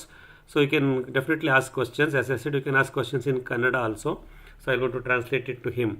ಮಿತ್ರರೇ, ನಾವು ಜಾಸ್ತಿ ಸಮಯ ತಗೊಳ್ಳೋದಲ್ಲ. ಇವಾಗ ಇವತ್ತು ನಮ್ಮ ಜೊತೆ ಜೋಡಿಸ್ಕೊಂಡಿರ್ತಕ್ಕಂಥ ವಯೋವೃದ್ಧರಾದಂಥ ಹಿರಿಯರಾದಂಥ Gurudeep Singh Nagpal sir ನಮ್ಮ ಜೊತೆ ಇದ್ದಾರೆ. ಅವ್ರಿಗೆ ಇವಾಗ ವಯಸ್ಸು 82. ಅವರು ನಮ್ಮ ಜೊತೆ ನಮ್ಮ ಬೆಂಗಳೂರು ನಗರದಲ್ಲೇ ವಾಸ ಮಾಡ್ತಾರೆ, ಶಾಂತಿನಗರದಲ್ಲಿ. ಅವರು ಸಾಕಷ್ಟು ಅವರ ಪ್ರೊಫೆಷನಲ್ ಎಕ್ಸ್ಪೀರಿಯನ್ಸ್ ಇಲ್ಲಿದೆ. ಸೊ ಅದ್ರ ಬಗ್ಗೆ ಒಂದು ಅವ್ರದ್ದು ಡೀಟೈಲ್ಡ್ ಪ್ರೊಫೈಲೇ ನಮ್ಮ ಹತ್ರ ಇದೆ. ಅದನ್ನು ನಾನು ಗೂಗಲ್ ಡ್ರೈವ್ನಲ್ಲಿ ಹಾಕಿ ನಿಮಗೆ ಕಳಿಸ್ಕೊಡ್ತೀನಿ, ನಂತರ ನೀವು ನೋಡ್ಕೊಳ್ಳೋರಂತೆ. ಈಗ ನೆಕ್ಸ್ಟು 10-15 ನಿಮಿಷ ನಾವು ಗುರುದೀಪ್ ಸಿಂಗ್ ನಾಗ್ಪಾಲ್ ಜಿ ಅವರ ಪ್ರೆಸೆಂಟೇಷನ್ ಕೇಳೋಣ. ಅವರಿಗೆ ಕನ್ನಡ ಬಾರದೇ ಇರೋದ್ರಿಂದ ಇಂಗ್ಲೀಷ್ನಲ್ಲೇ ಅವ್ರು ಪ್ರೆಸೆಂಟ್ ಮಾಡ್ತಾರೆ. ನಾನು ಅದನ್ನು ಕನ್ನಡಕ್ಕೆ ತರ್ಜುಮೆ ಮಾಡ್ತೀನಿ, ನಾವು ಕೇಳಿಸ್ಕೊಳ್ಳಿ. ಮತ್ತು ನಿಮ್ಮ ಪ್ರಶ್ನೆಗಳಿದ್ದರೆ ಅವರಿಗೆ ದಯವಿಟ್ಟು ಅವ್ರ ಪ್ರೆಸೆಂಟೇಷನ್ ಮುಗಿದ ತಕ್ಷಣ ಕೇಳಿ ಅಂತ ಹೇಳ್ತಾ, ಸೊ ಈ ಫೋರಮನ್ನು ಅವ್ರಿಗೆ ಬಿಟ್ಕೊಡ್ತಾ ಇದ್ದೀನಿ. Now the forum is open. I mean handed over to mister Gurdeep Singh Nagpal ji. Sir, your time starts now sir. Please, I am not taking much time to introduce you. Please make your own quick introduction and please, take over this session, sir. Please, welcome. Okay, thank you very much. Yeah. Actually, I am not an agriculture expert. First of all, let us understand, I am not an agriculture graduate also. I have never owned a farmland. I have never plowed. I have never done farming at all. Only thing is this, I was into micronutrients from 1962 onwards and fetching ferrous sulfate, zinc sulfate, ferrous, all types of micronutrients and chemicals also I manufactured in Bombay. And then I had a chance to go to Amritsar, took over a factory in Amritsar 1987. There I came in contact with farmers. Actually, basically, I am a textile technologist and did my textile technology along with the manufacturing micronutrient also. And I was teaching spinning also in my college. I was famous for solving the problems basically. So when I was in Amritsar, came in contact with farmers. There I realized to grow food, we are poisoning water and we are poisoning water. Poisoning food and poisoning water. Now this made me think, well, how much poison we are eating. Then the water level was down in my factory itself. The water went from 20 feet hand pump, it went to 100 feet and almost 150 feet within a span of 10 years. That was a real big cause of concern. Then I started evaluating what is the wrong with the farming sector. Then I realized it is basically the soil fertility and the macro activity, which is known as colonic farming unit, that has gone down drastically with the use of pesticides, and there heavy cancers were there, cancer patients were there, all sort of problems are there. When I started concentrating on this, then many things fell apart. They came in contact. When I continued the journey, then I thought how to improve soil fertility. There, in the shelf of the dealers, I came across first thing I came across was from Dinosil company, humic acid. Then I came across what is known as amino acids by Rallis. Then I came across Biozyme from Wockhardt. I was inquisitive. They were not under fertilizer control order. My factory was coming under fertilizer control order. And when I say fertilizer control order, how many agri inputs? My God, so many agri inputs, we just can't see how many are there. Just like medicine, in medical chef, you go to chemist, you will be mind boggled what is going on this. Similarly, agriculture inputs also. How many agriculture inputs? Then when I started learning about it, then I realized, see, plants are the basics and soil is the basics. Only now I can start a simple, which our government also now thinking, National Viksit Bharat Mission. Under National Viksit Bharat Mission, they are giving natural farming. Now, natural farming basically is for national health and national economy. With natural farming, national health will improve. Natural farming, natural economy or national economy also will improve. Now here I came across another book which is known as Secret Life of Plants. When I started the journey and did all this thing, I came across a book, Secret Life of Plants. And then I sought another copies of that. They were not available. In that, I realized that soil fertility is the main cause of our problems. Now, what is soil fertility basically? I understand only one thing I can tell you. Life begins with soil. Life begins with soil and health begins with soil. And quality of food decides the quality of life. That is the main thing. Here, when soil we are talking about, soil has got two components. One is the organic matter and more importantly, the microbes. I think you must have heard about symbiotic relationship between plants and the microbes. What is that symbiotic relationship? When you go back to civilization area, when civilization started, or before that even, plants were there. And they brought the civilization. What was the requirements at the time of civilization? It's about 10,000 years back, or so many years back, millions of years back. What was the requirement? Nothing. Only a fertile soil, which was the riverbed.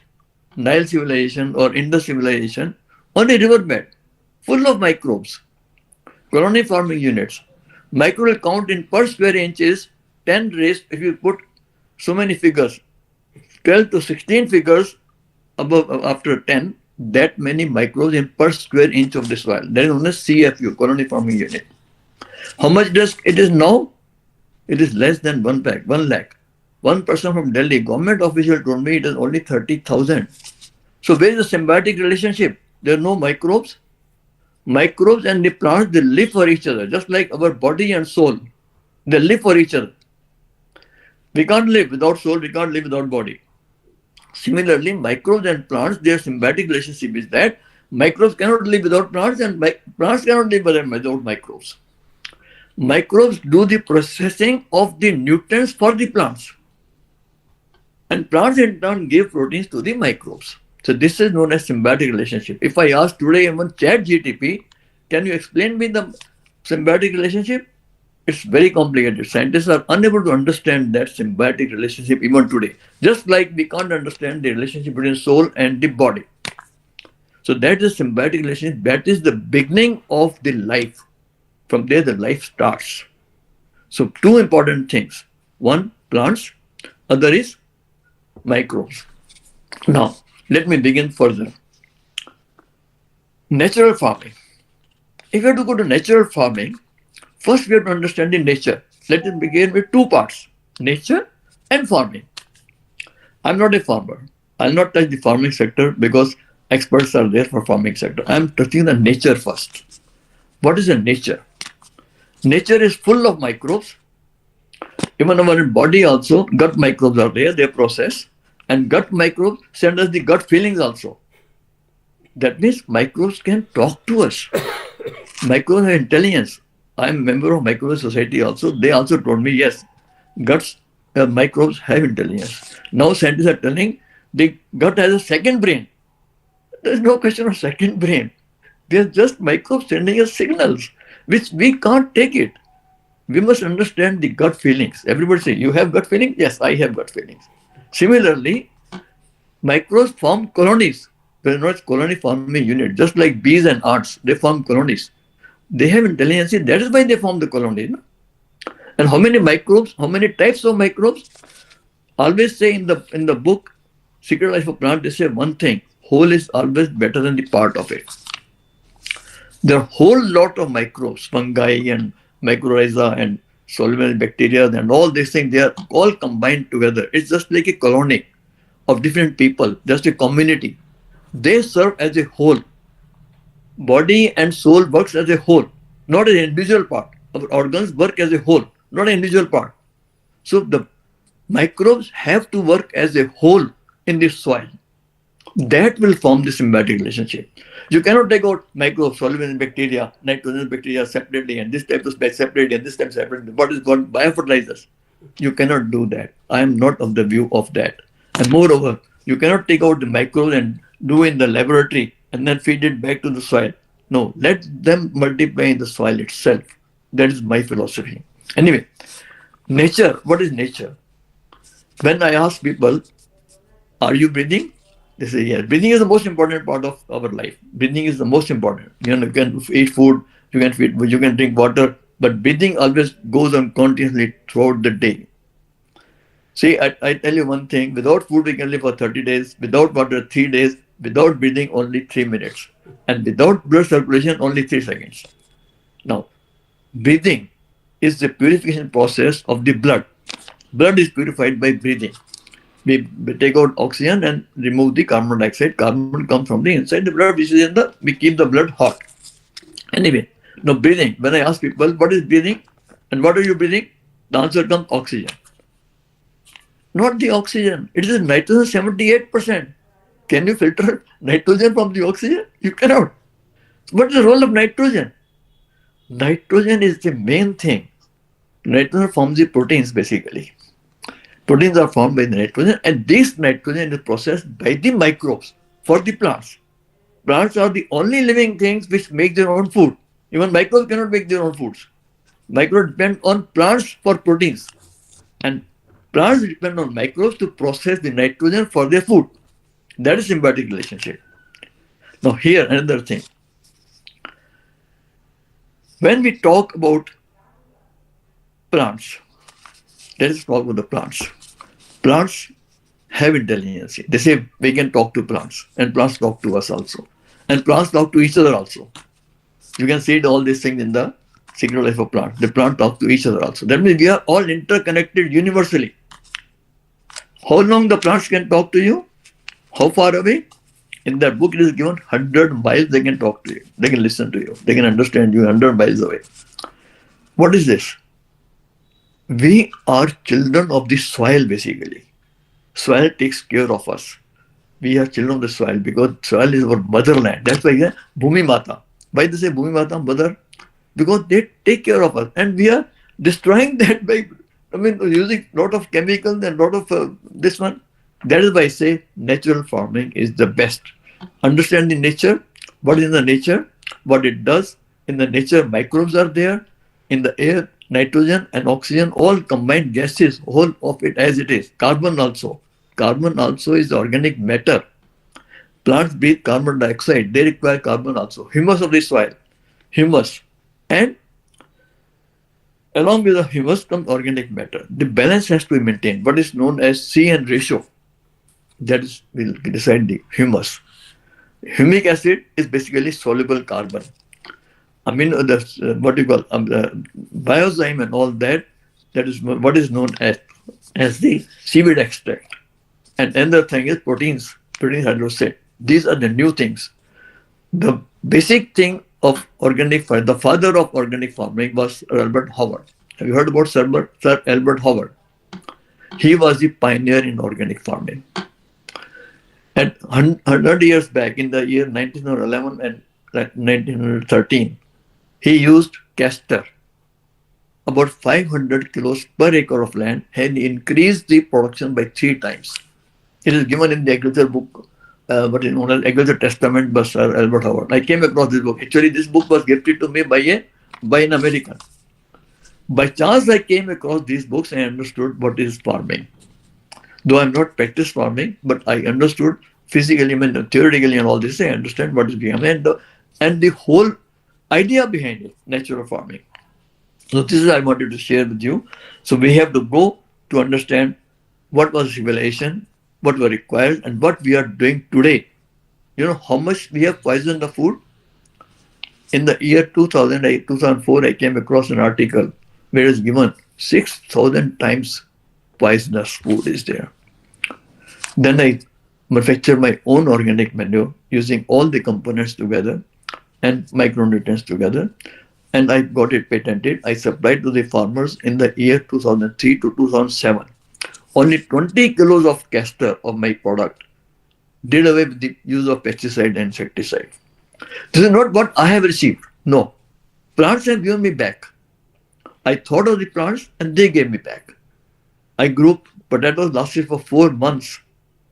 I did the research, paid research recently after coming to Bangalore in Hasagata. I paid and did the research. I was there for 5 years in NQB also. Anyway, that's separate. That research I did on tomatoes only. Those tomatoes lasted for almost 40 days in my home, and the scientists reported 25 days life of tomatoes. Now, when you think about the plants, they think about you also. It is nature. It's always give and take. You give something and take something. But there has to be a genuineness in that. There has to be a strong commitment to that. If you're doing just to earn money and to do everything, no. Self-interest, plants understand your self-interest also. If you have self-interest, nothing will happen. You have to have the interest of the nature. Give to nature and nature will give you back. It's always give and take. That is what I mean to say basically. I have done all these things. 25 years I have been passionate about it. I don't know how much money I have lost. When I asked my workers how much I have lost, they said, I just can't figure it, must be in crores only. Till now, I have not earned a single money. I have just devoted my passion for this, that I want to remove the pesticides and do away with all the agriculture inputs.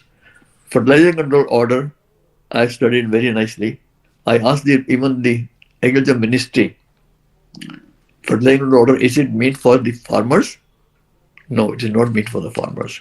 It is meant for the officials. I said, open the laboratories of testing the fertilizers to the farmers. Let them get it tested themselves. Let them fight their own battle. Why? Government is fighting the battle? No, we'll find whether the fertilizer is bad or it is good. Why let it go to the farmers? Open the laboratories to the farmers, government laboratories to the farmers. Let them find it out whether I'm getting a good product or not. That they will not do. I'm sorry to say these things, but then I have faced many hurdles. A lot of things have happened to me. A lot of things, that is a separate issue. I just wanted to tell you, go for natural farming. That is the only ultimate thing we have to do. Thank you very much. Thank you, sir. Thanks for a wonderful insight at a lesser time. So much food for thought you have given it to us. So for the benefit of our Kannada farmers, I'll just summarize it for in few minutes. Then the forum will be open for questions and feedbacks to you, sir. Yes. ಶ್ರೀಯುತ ಗುರುದೀಪ್ ಸಿಂಗ್ ನಾಗ್ಪಾಲ್ ಅವರು ಇವತ್ತು ನಮ್ಮ ಜೊತೆ ಇದ್ದಾರೆ. ಸಾಕಷ್ಟು ಮಾಹಿತಿಗಳನ್ನು ಕಡಿಮೆ ಅವಧಿಯಲ್ಲಿ ನಮಗೆ ಹಂಚಿಕೊಳ್ಳೋಕ್ಕೆ ಅವರು ಪ್ರಯತ್ನ ಮಾಡಿದ್ದಾರೆ. ನಾನು ಅದನ್ನು ಸೂಕ್ಷ್ಮವಾಗಿ ಕನ್ನಡಕ್ಕೆ ತರ್ಜುಮೆ ಮಾಡಿಬಿಡ್ತೀನಿ. ಸರ್ಗೆ ಜಾಸ್ತಿ ಟೈಮ್ ತೊಗೊಳ್ಳೋದು ಬೇಡ. ಅವರು 82 ವರ್ಷದ ವಯೋವೃದ್ಧರು. ಆದಷ್ಟು ಬೇಗ ಅವ್ರಿಗೆ ಪ್ರಶ್ನೆಗಳನ್ನು ಕೇಳ್ತಾ ಬರೋಣ ಅಂತ. ಅವರು ಮೂಲತಃ ಕೃಷಿಕರು ಅಲ್ಲ ಮತ್ತು ಕೃಷಿಯ ವಿಜ್ಞಾನಿನೂ ಅಲ್ಲ ಅಂತ ಹೇಳ್ತಾರೆ. ಬಟ್ ಆದರೂ ಸಾಕಷ್ಟು ವಿಜ್ಞಾನವನ್ನು ಅವರು ಅಭ್ಯಾಸ ಮಾಡಿದ್ದಾರೆ. 1987ರಿಂದನೂ ಸಹ ಅವರು ಈ ಒಂದು ಕೃಷಿಯ ಒಳಸರಿಗಳ ಬಗ್ಗೆ ಮೈಕ್ರೋನ್ಯೂಟ್ರಿಯೆಂಟ್, ಲಘು ಪೋಷಕಾಂಶಗಳು ಅಂತ ನೀವೇನು ಕರಿತೀವಿ, humic acid, amino acid, bio enzymes, ಇದ್ರ ಬಗ್ಗೆ ಎಲ್ಲ ಅವರು ಸ್ಟಡಿ ಮಾಡ್ತಾ ಬರ್ತಾಯಿದ್ರು. ಮತ್ತು ಪಂಜಾಬ್ನಲ್ಲಿ 87ನೇ ಇಸ್ವಿಯಿಂದನೇ ಅವರು ರೈತರ ಜೊತೆ ಒಡನಾಟ ಇಟ್ಕೊಂಡಿದ್ರು. ಇಷ್ಟೊಂದು ಒಳಸರಿಗಳೆಲ್ಲ ಬೇಕೇ, ಯಾಕೆ ಈ ರೀತಿ ಒಳಸರಿಗಳನ್ನು ಕೊಡ್ತೀವಿ, ಇದರಿಂದ ಏನಿದೆ, ಇವೆಲ್ಲ ಯಾಕೆ ಅವಶ್ಯಕತೆ ಇದೆ, ಯಾಕೆ ಇದರದ್ದು ಅವಶ್ಯಕತೆ ಇವತ್ತು ಬಂದಿದೆ ಅನ್ನೋದನ್ನು ಅವರು ಪ್ರಶ್ನೆ ಮಾಡ್ಕೋತಾ ಬಂದರು ಮತ್ತು ರೈತರನ್ನ ಪ್ರಶ್ನೆ ಮಾಡ್ತಾಯಿದ್ರು. ಹಾಗಾಗಿ ಅವರು ಸಾಕಷ್ಟು ವಿಷಯಗಳನ್ನು ರೈತರಿಂದ ಪಡೆದರು ಮತ್ತು ರೈತರಿಗೆ ಅವರು ಮಾರ್ಗದರ್ಶನ ಕೊಡ್ತಾಯಿದ್ರು. ಅವರು 2 ಪುಸ್ತಕಗಳನ್ನು ಇಲ್ಲಿ ನಮಗೆ ಗಮನಕ್ಕೆ ತರ್ತಾ ಇದ್ದಾರೆ ಇವತ್ತು.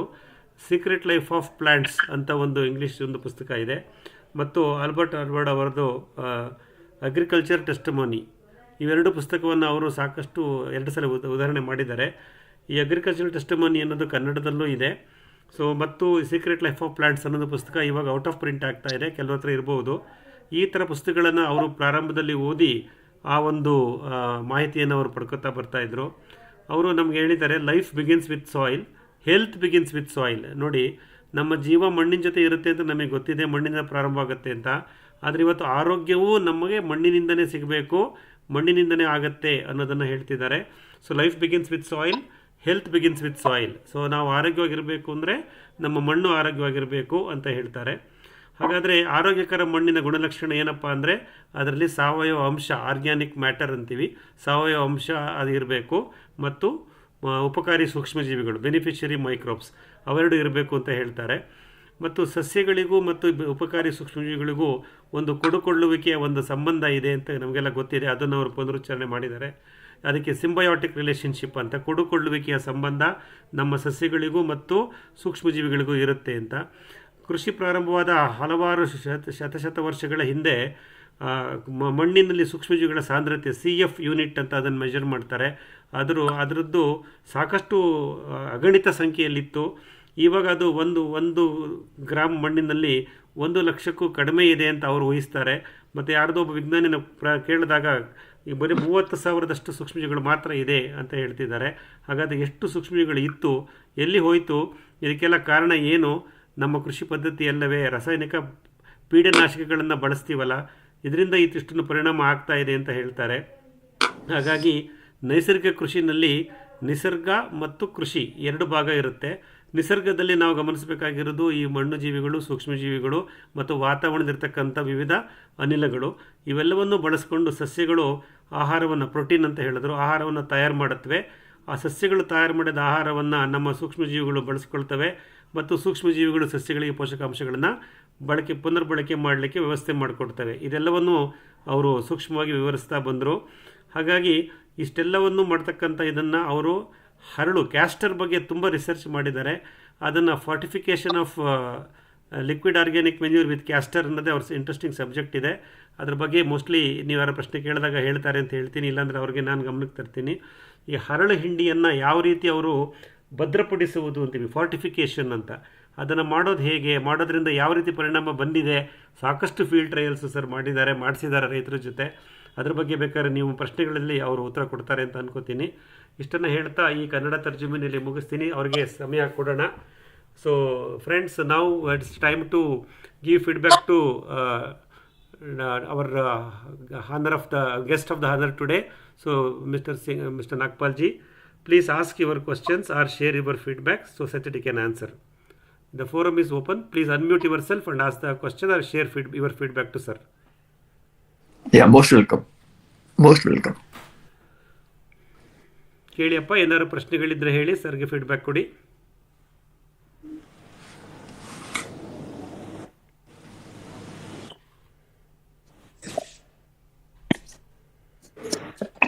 Sir, Manju here, sir. Yes, sir. Ask. Yeah. Ask. So thank you so much, sir, for that insight and the microbes as well, regarding the microbe. So the basic question, how to find out, our farm soil has a microbe, sir? I mean, without testing or anything, or can we find out, in the existing farm, our soil contains microbes? Yes, it is very easy. See, fertile land. What is fertile land, first of all? What is soil fertility? Soil fertility is, I can describe soil fertility like this: the amount of water it can absorb and the amount of water it can retain. Higher the amount of water it can absorb and higher the amount of water it can retain, decide the soil fertility. When 100 years back, farmers used to walk on the field, there used to be footprints. Where the footprints? Footprints are gone. When microbial activity is too much in the soil will be soft. And there is no activity, soil will be very hard. So that is a simple thing. So microbes running in the soil, they are living organisms. They will keep the soil moist and soft. So that is the first indicator you can know You know, it's just like a cricket playing on the cricket ground. He knows whether this cricket ground will spin or fast bowling, which will be assisted. So like that, farmer knows it very well, which is fertile soil and which is not a fertile soil. So fertile soil always will have a very good amount of microbes. Now the soil is becoming hard, very hard. That's the rock hard. So that is not a fertile soil. That means hardly there's any microbial activity. That's so simple it is. Okay. Okay. Manju sir, you wanted to add something to your question? Yes. So that's the follow-up question now. I mean, if it is a hard soil, how to improve how to increase the microbes in our soil? Organic matter, if you improve, see, microbes also require proteins. Basically, proteins are available to the microbes. Now we are destroying with the help of this one heavy use of chemical fertilizers and pesticide insecticide. First, we have to stop that. And you have to feed proteins. That's what I have done. Feed proteins to the microbes because they need proteins. And the microbes multiply very fast. So that is why you supply this, what you call vermicompost and all that. Same thing, that is full of proteins only. Now, Sir Albert Howard, he put castor. Castor is also full of protein. You know, protein content in castor is about 32%. So that makes the soil fertile. Because this microbe will multiply when the proteins are supplied. Proteins are either supplied by the plants or by outer side. I have supplied soluble proteins and got the result. That's the basic thing. You have to multiply the microbes by supplying good amount of proteins. Proteins can be supplied by what you call by plants itself. You keep the residues, green what you call plants. That will also supply proteins to the microbes. But faster multiplication is by when you give outside proteins also. So I have tried to supply outside proteins and multiplied them. That's the only thing. Okay. Thank you sir. ಮಿತ್ರರ ಮಂಜುನಾಥ್ ಅವ್ರ ಪ್ರಶ್ನೆ ಏನಾಗಿತ್ತು ಅಂದರೆ, ನಮ್ಮ ಕೃಷಿ ಭೂಮಿಯಲ್ಲಿ ಸೂಕ್ಷ್ಮಜೀವಿಗಳು, ಉಪಕಾರಿ ಸೂಕ್ಷ್ಮಜೀವಿಗಳು ಇದೆಯಾ, ಎಷ್ಟು ಸಂಖ್ಯೆಯಲ್ಲಿದೆ, ಇದನ್ನು ತಿಳ್ಕೊಳ್ಳೋದು ಹೇಗೆ ಸೂಕ್ಷ್ಮವಾಗಿ ಅಂತ ಕೇಳಿದ್ರು.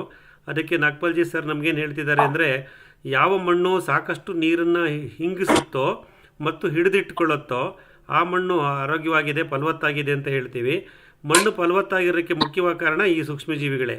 ಈ ಸೂಕ್ಷ್ಮಜೀವಿಗಳು, ಮಣ್ಣು ಜೀವಿಗಳು ಯಾವ ಮಣ್ಣಿನಲ್ಲಿ ಸಕ್ರಿಯವಾಗಿರುತ್ತೋ ಆ ಮಣ್ಣು ಫಲವತ್ತವಾಗಿರುತ್ತೆ, ಅದು ಮಣ್ಣನ್ನು ಹೀರಿಕೊಳ್ಳುತ್ತೆ ಮತ್ತು ಇಂಗಿಸಿ ಇಟ್ಕೊಳ್ಳುತ್ತೆ ಮತ್ತು ಅದು ಸಾಫ್ಟ್ವಾಗಿರುತ್ತೆ ಅಂತ ಹೇಳಿದ್ರು. ಹಾಗಾಗಿ ಯಾವ ಮಣ್ಣು ಗಡುಸಾಗಿರುತ್ತೋ, ಹಾರ್ಡಾಗಿರುತ್ತೋ ಅದರಲ್ಲಿ ಸೂಕ್ಷ್ಮಜೀವಿಗಳ ಚಟುವಟಿಕೆ ಕಮ್ಮಿ ಇರುತ್ತೆ, ಅವುಗಳ ಸಂಖ್ಯೆಯೂ ಕಮ್ಮಿ ಇರುತ್ತೆ, ಹಾಗಾಗಿ ಮಣ್ಣಿನ ಫಲವತ್ತತೆ ಕಮ್ಮಿ ಇರುತ್ತೆ. ಹಾಗಾಗಿ ಮಣ್ಣು ಫಲವತ್ತಾಗಿರಬೇಕು ಅಂತಂದರೆ ಸೂಕ್ಷ್ಮಜೀವಿಗಳು ಕೆಲಸ ಮಾಡ್ತಾ ಇರಬೇಕು, ಅವುಗಳ ಸಂಖ್ಯೆ ಜಾಸ್ತಿ ಆಗಬೇಕು ಅಂತ. ಮುಂದಿನ ಪ್ರಶ್ನೆ ಮಂಜುನಾಥ್ ಅವರದಾಗಿತ್ತು. ಹಾಗಾದರೆ ಈ ಮಣ್ಣು ಸೂಕ್ಷ್ಮಜೀವಿಗಳನ್ನು ನಮ್ಮ ಮಣ್ಣಿನಲ್ಲಿ ಹೇಗಪ್ಪ ನಾವು ಕಾಪಾಡಿಕೊಳ್ಳೋದು, ಹೇಗೆ ಅವುಗಳನ್ನು ಪೋಷಣೆ ಮಾಡೋದು, ಅವುಗಳ ಸಂಖ್ಯೆಯನ್ನು ಜಾಸ್ತಿ ಮಾಡಿಕೊಳ್ಳೋದು, ನಮ್ಮ ಮಣ್ಣನ್ನು ಮೃದುವಾಗಿ ಇಟ್ಕೊಳ್ಳೋದು ಹೇಗೆ, ಆರೋಗ್ಯಕರ ಮಣ್ಣನ್ನು ಮಾಡಿಕೊಳ್ಳೋದು ಹೇಗೆ ಅನ್ನೋದು ಮಂಜು ಅವರ ಎರಡನೇ ಪ್ರಶ್ನೆ ಆಗಿತ್ತು. ಅದಕ್ಕೆ ಸರ್ ಹೇಳ್ತಿದ್ದಾರೆ, ನಾವು ಸೂಕ್ಷ್ಮಜೀವಿಗಳಿಗೆ ಬೇಕಾಗಿರೋದು ಊಟ, ಪ್ರೋಟೀನು, ಅದನ್ನು ಯಾವುದೇ ರೀತಿಯ ಸಸ್ಯಗಳು ತನ್ನ ಬೇರಿನಲ್ಲಿ ತಯಾರು ಮಾಡಿ ಬೇರುಗಳ ಮುಖಾಂತರ ಉಣಬಡಿಸುತ್ತವೆ. ಸಸ್ಯಗಳಿಂದ, ಹಸಿರು ಸಸ್ಯಗಳಿಂದ, ಜೀವಂತ ಸಸ್ಯಗಳಿಂದ ಈ ಸೂಕ್ಷ್ಮಜೀವಿಗಳಿಗೆ ಬೇರುಗಳ ಮುಖಾಂತರ ಪ್ರೋಟೀನ್ಗಳು ಊಟ ಸಿಗ್ತಾ ಇರುತ್ತೆ. ಅದರ ಜೊತೆಗೆ ನಾವು ನೈಸರ್ಗಿಕ ಕೃಷಿಕರು ನಮ್ಮದೇ ಆದಂಥ ಕೆಲವು ಮಾರ್ಗಗಳಿಂದ ನಾವು ಈ ಪ್ರೋಟೀನನ್ನು ಸೇರಿಸ್ತಾ ಬರ್ತೀವಿ. ಉದಾಹರಣೆಗೆ ಎರೆಹುಳ ಗೊಬ್ಬರ ಅಂತ ನಾವೇನು ಕರಿತೀವಿ, ಅದರಲ್ಲಿ ಸಾಕಷ್ಟು ಮಣ್ಣು ಜೀವಿಗಳಿಗೆ, ಸೂಕ್ಷ್ಮಗಳಿಗೆ ಆಹಾರ ಸಿಗುತ್ತೆ. ಅದರ ಜೊತೆಗೆ ಹರಳು ಹಿಂಡಿ, ಕ್ಯಾಸ್ಟರ್ ಕೇಕ್, ಅದರಲ್ಲಿ 32% ಸೂಕ್ಷ್ಮಜೀವಿಗಳಿಗೆ ಬೇಕಾದಂಥ ಪ್ರೋಟೀನ್ ಇರುತ್ತೆ ಅಂತ ಅದು ವೈಜ್ಞಾನಿಕವಾಗಿ ರೂಪಿಸಲ್ಪಟ್ಟಿದೆ. ಹಾಗಾಗಿ ಸರ್ ಹೇಳ್ತಾರೆ, ಅವರ ಅನುಭವದಲ್ಲಿ ರೈತರ ಜೊತೆ ಅವರು ಕೆಲಸ ಮಾಡುವಾಗ ಈ ರೀತಿಯ ಹೊರಗಡೆಯಿಂದ ಕೊಡ್ತಕ್ಕಂಥ ಪ್ರೋಟೀನನ್ನು ಕೊಟ್ಟು ಸೂಕ್ಷ್ಮಜೀವಿಗಳ ಸಂಖ್ಯೆ ಮತ್ತು ಅವುಗಳ ಕಾರ್ಯಶೀಲತೆ ಜಾಸ್ತಿ ಆಗೋ ಥರ ನೋಡ್ಕೊಂಡಿದ್ದೀನಿ. ಹಾಗಾಗಿ ಮಣ್ಣಿನ ಆರೋಗ್ಯ ಚೆನ್ನಾಗಾಗತ್ತೆ. ನಿಮ್ಮ ಮಣ್ಣು ಆರೋಗ್ಯವಾಗಿರಬೇಕು ಅಂದರೆ ಸೂಕ್ಷ್ಮಜೀವಿಗಳಿಗೆ ಪ್ರೋಟೀನ್ ಬೇಕು, ಅದಕ್ಕೆ ಜೀವಂತ ಸಸ್ಯಗಳು ಮತ್ತು ಹೊರಗಿನಿಂದ ಕೊಡಬಹುದಾದಂತಹ ಈ ಹರಳು ಹಿಂಡಿ ಥರದ ದ್ರಾವಣಗಳನ್ನು ಕೊಡಿ ಅನ್ನೋದನ್ನು ಸರ್ ಗಮನಕ್ಕೆ ತರ್ತಾ ಇದ್ದಾರೆ. Yes, one thing more I would like to add. Yes, sir, please. See, I have supplied soluble proteins. Now, soluble proteins multiply microbes faster. And once as I told clearly, microbes can understand us also. And when you become friends to the microbes, they become happy and they multiply faster. So it's you.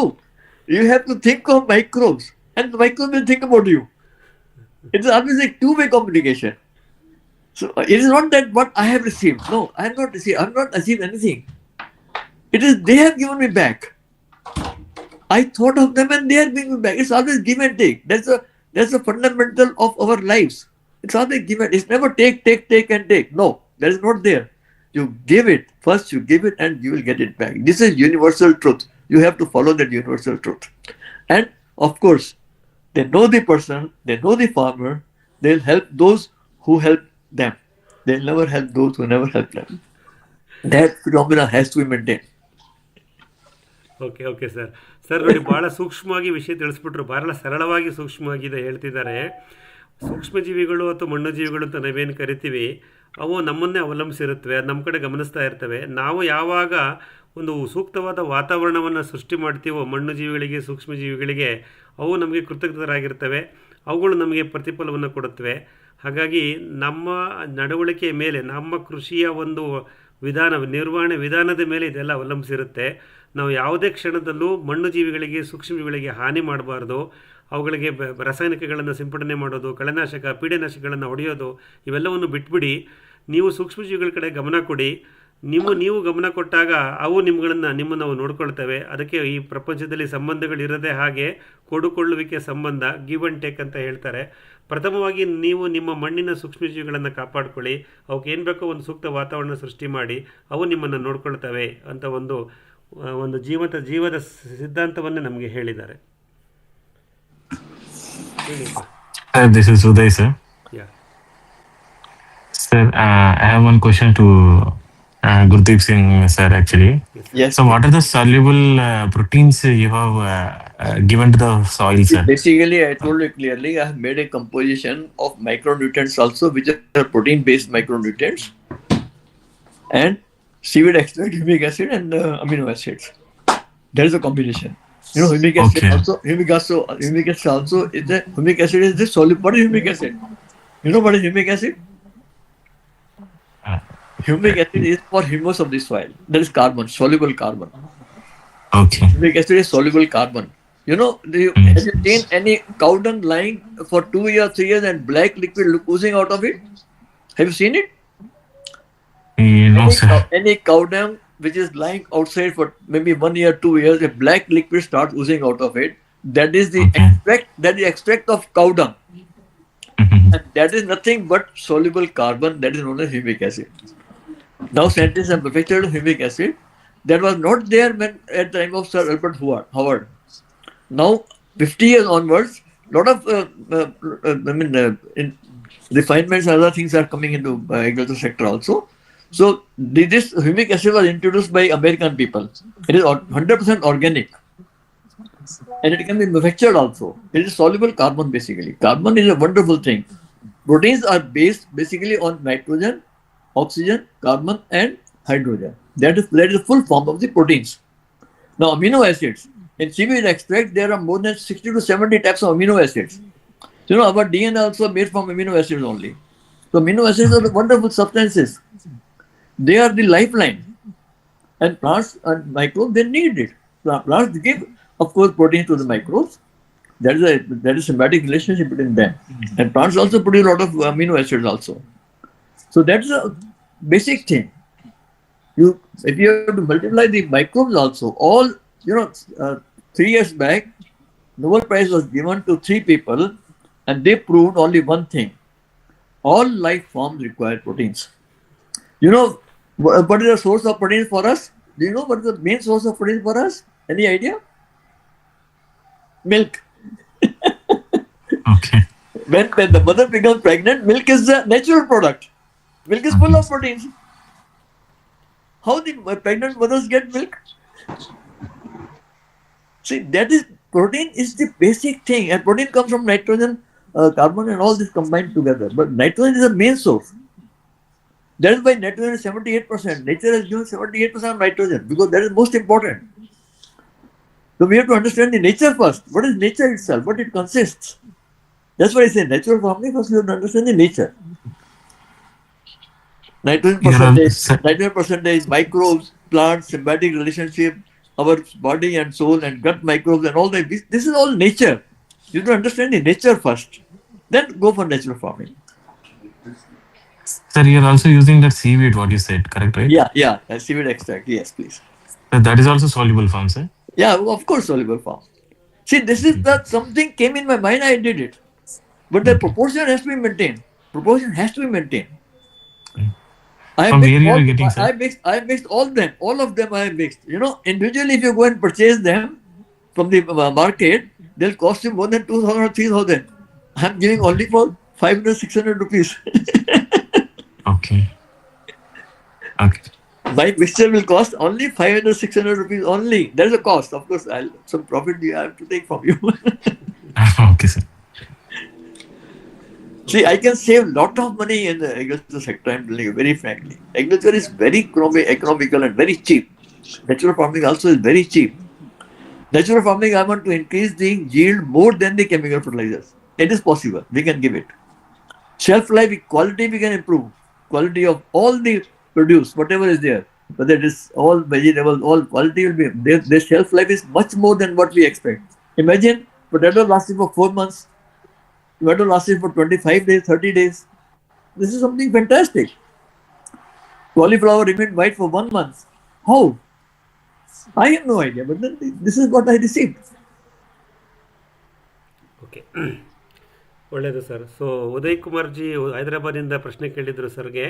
So ಈ soluble protein ಅಂದರೆ ನೀವು ಕರಗಿರತಕ್ಕಂಥ ಒಂದು ಪ್ರೋಟೀನನ್ನು ಹೇಗೆ ನಾವು ಗುರುತಿಸ್ಬೋದು, ಹೇಗೆ ಕೊಡ್ಬೋದು ನಮ್ಮ ಮಣ್ಣು ಜೀವಿಗಳಿಗೆ, ಸೂಕ್ಷ್ಮಜೀವಿಗಳಿಗೆ ಅಂತ.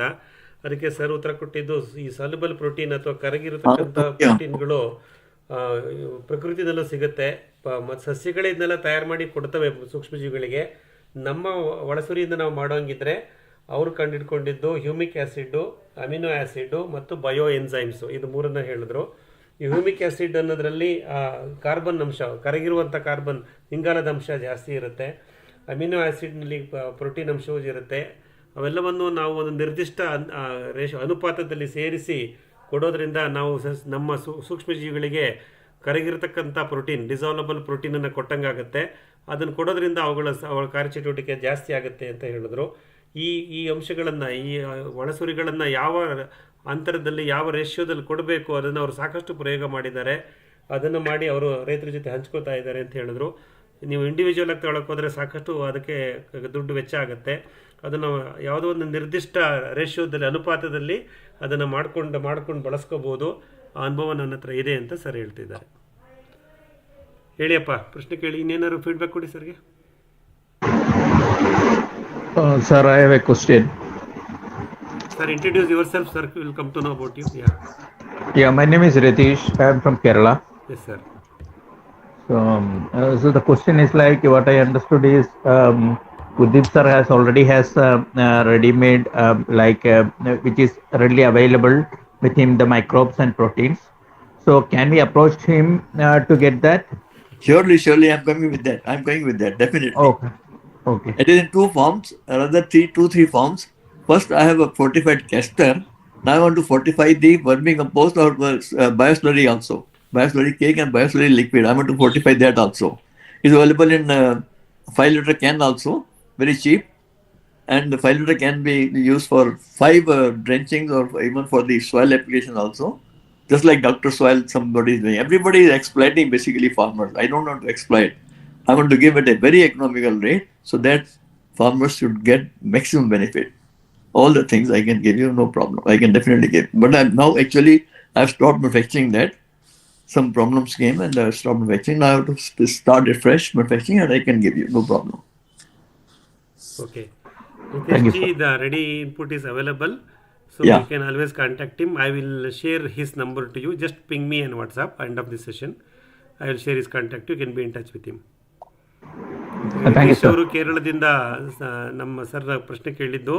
ಸೊ ಇವೆಲ್ಲವೂ ಈ ಏನು ಮಿಶ್ರಣಗಳಿದೆ, ಸಾಲ್ಯುಬಲ್ ಪ್ರೋಟೀನ್ ಅಂತ ಜನರೆಲ್ಲ ಕರೀತಾರೆ, ಅದು ನಮಗೆ ದೊರಕುತ್ತೆ, ಹೇಗೆ ತಗೋಬೋದು ಅಂತ. ಅದನ್ನು ಸರ್ ಕಡಿಮೆ ವೆಚ್ಚದಲ್ಲಿ ನಾನು ಮಾಡಿಕೊಡ್ತಾ ಇದ್ದೆ ರೈತರಿಗೆ. ಈಗ ಸ್ವಲ್ಪ ಕಮ್ಮಿ ಆಗಿದೆ, ಮತ್ತು ನಾನು ಮಾಡಿಕೊಡಬಲ್ಲೆ ಅಂತಲೂ ಹೇಳ್ತಾ ಇದ್ದಾರೆ. Yes sir. Yes, I think it's over now or somebody else. I think, yes sir. Anybody want to have a last question, because I think he will be overstrained now. No, it's Sir, not. this is Nirmala Prasad from Karnataka, sir. Yes. Sir, I have one question for you. This is regarding micronutrients, sir. Yes. Usually in natural farming, we don't add anything externally, but Yes. now that micronutrients seems to be the major cause of concern, like the fruit development or flower development, all needs more of micronutrients than NPK. See, I tell you, So, I understood your problem. See, basically, I'm a micronutrient person, basically. yes, sir. I started all ferrous sulfates and all these things. Sulfates are not to be used. This year I failed miserably because I couldn't tell add you, anything I was missing- as I a was- micronutrient. Listen to me, please. I am fishing zinc sulfate. Zinc sulfate is the main culprit for your rock forming of the soil. Zinc phosphate with diammonium phosphate gives zinc phosphate. A zinc phosphate is very strong substance. It makes the soil hard. I came out of zinc sulfate because of this. You know chelated zinc and all that, chelated micronutrients. Yeah, yes, sir. So they are the best things to do. And you know how much is required, chelated things are required as compared to zinc sulfate 10 kilos, only 100 grams is required. So 100 grams is more than enough of chelated one. I have not used chelated one, I have used the protein ones. Chelation is zinc EDTA. Yes, And I've done protein. And now they are, recent is the humates, metal humate, zinc humate. Humic acid is a chelating agent. A protein also is a chelating agent. EDTA is a chelating agent. I think you understand English very well. yes. Stop using sulfates. That's the worst thing to do. And they are costly also. Come back to what you call natural ingredients. Natural ingredients are always better. Sir, Go back to nature. Sir, in natural farming there is nothing like testing also, no, sir. Where soil It is testing not are also required. not done usually. Why you want to test in nature? No, sir. No, sir. My question is, we don't test anything like whatever we are putting in natural farming all comes from the field itself. Now Exactly. that if we are going to add micronutrients, how do we know how much we have to add and what is the quantity we have to add? My quantity which I am supplying, basically my fortifying agents is on less than 1 kilo. My fortifying agents all combined together is less than 1 kilo. It's okay, sir. That what you are giving is less than 1 kilo. But I am just it is general question like how do we know that what is the plant requirement of micronutrients? Sir? That is my question. See, basically it is experience of the people, those who have done it. They know what ratio has to be. I have about 50, 60 years of experience. I know what is the proportion required and how much is required. So I have done that only, basically. How much is required, I'm giving that much only. I'm not giving any excess, I'm not giving any less also. Okay, sir. That proportion has to be maintained.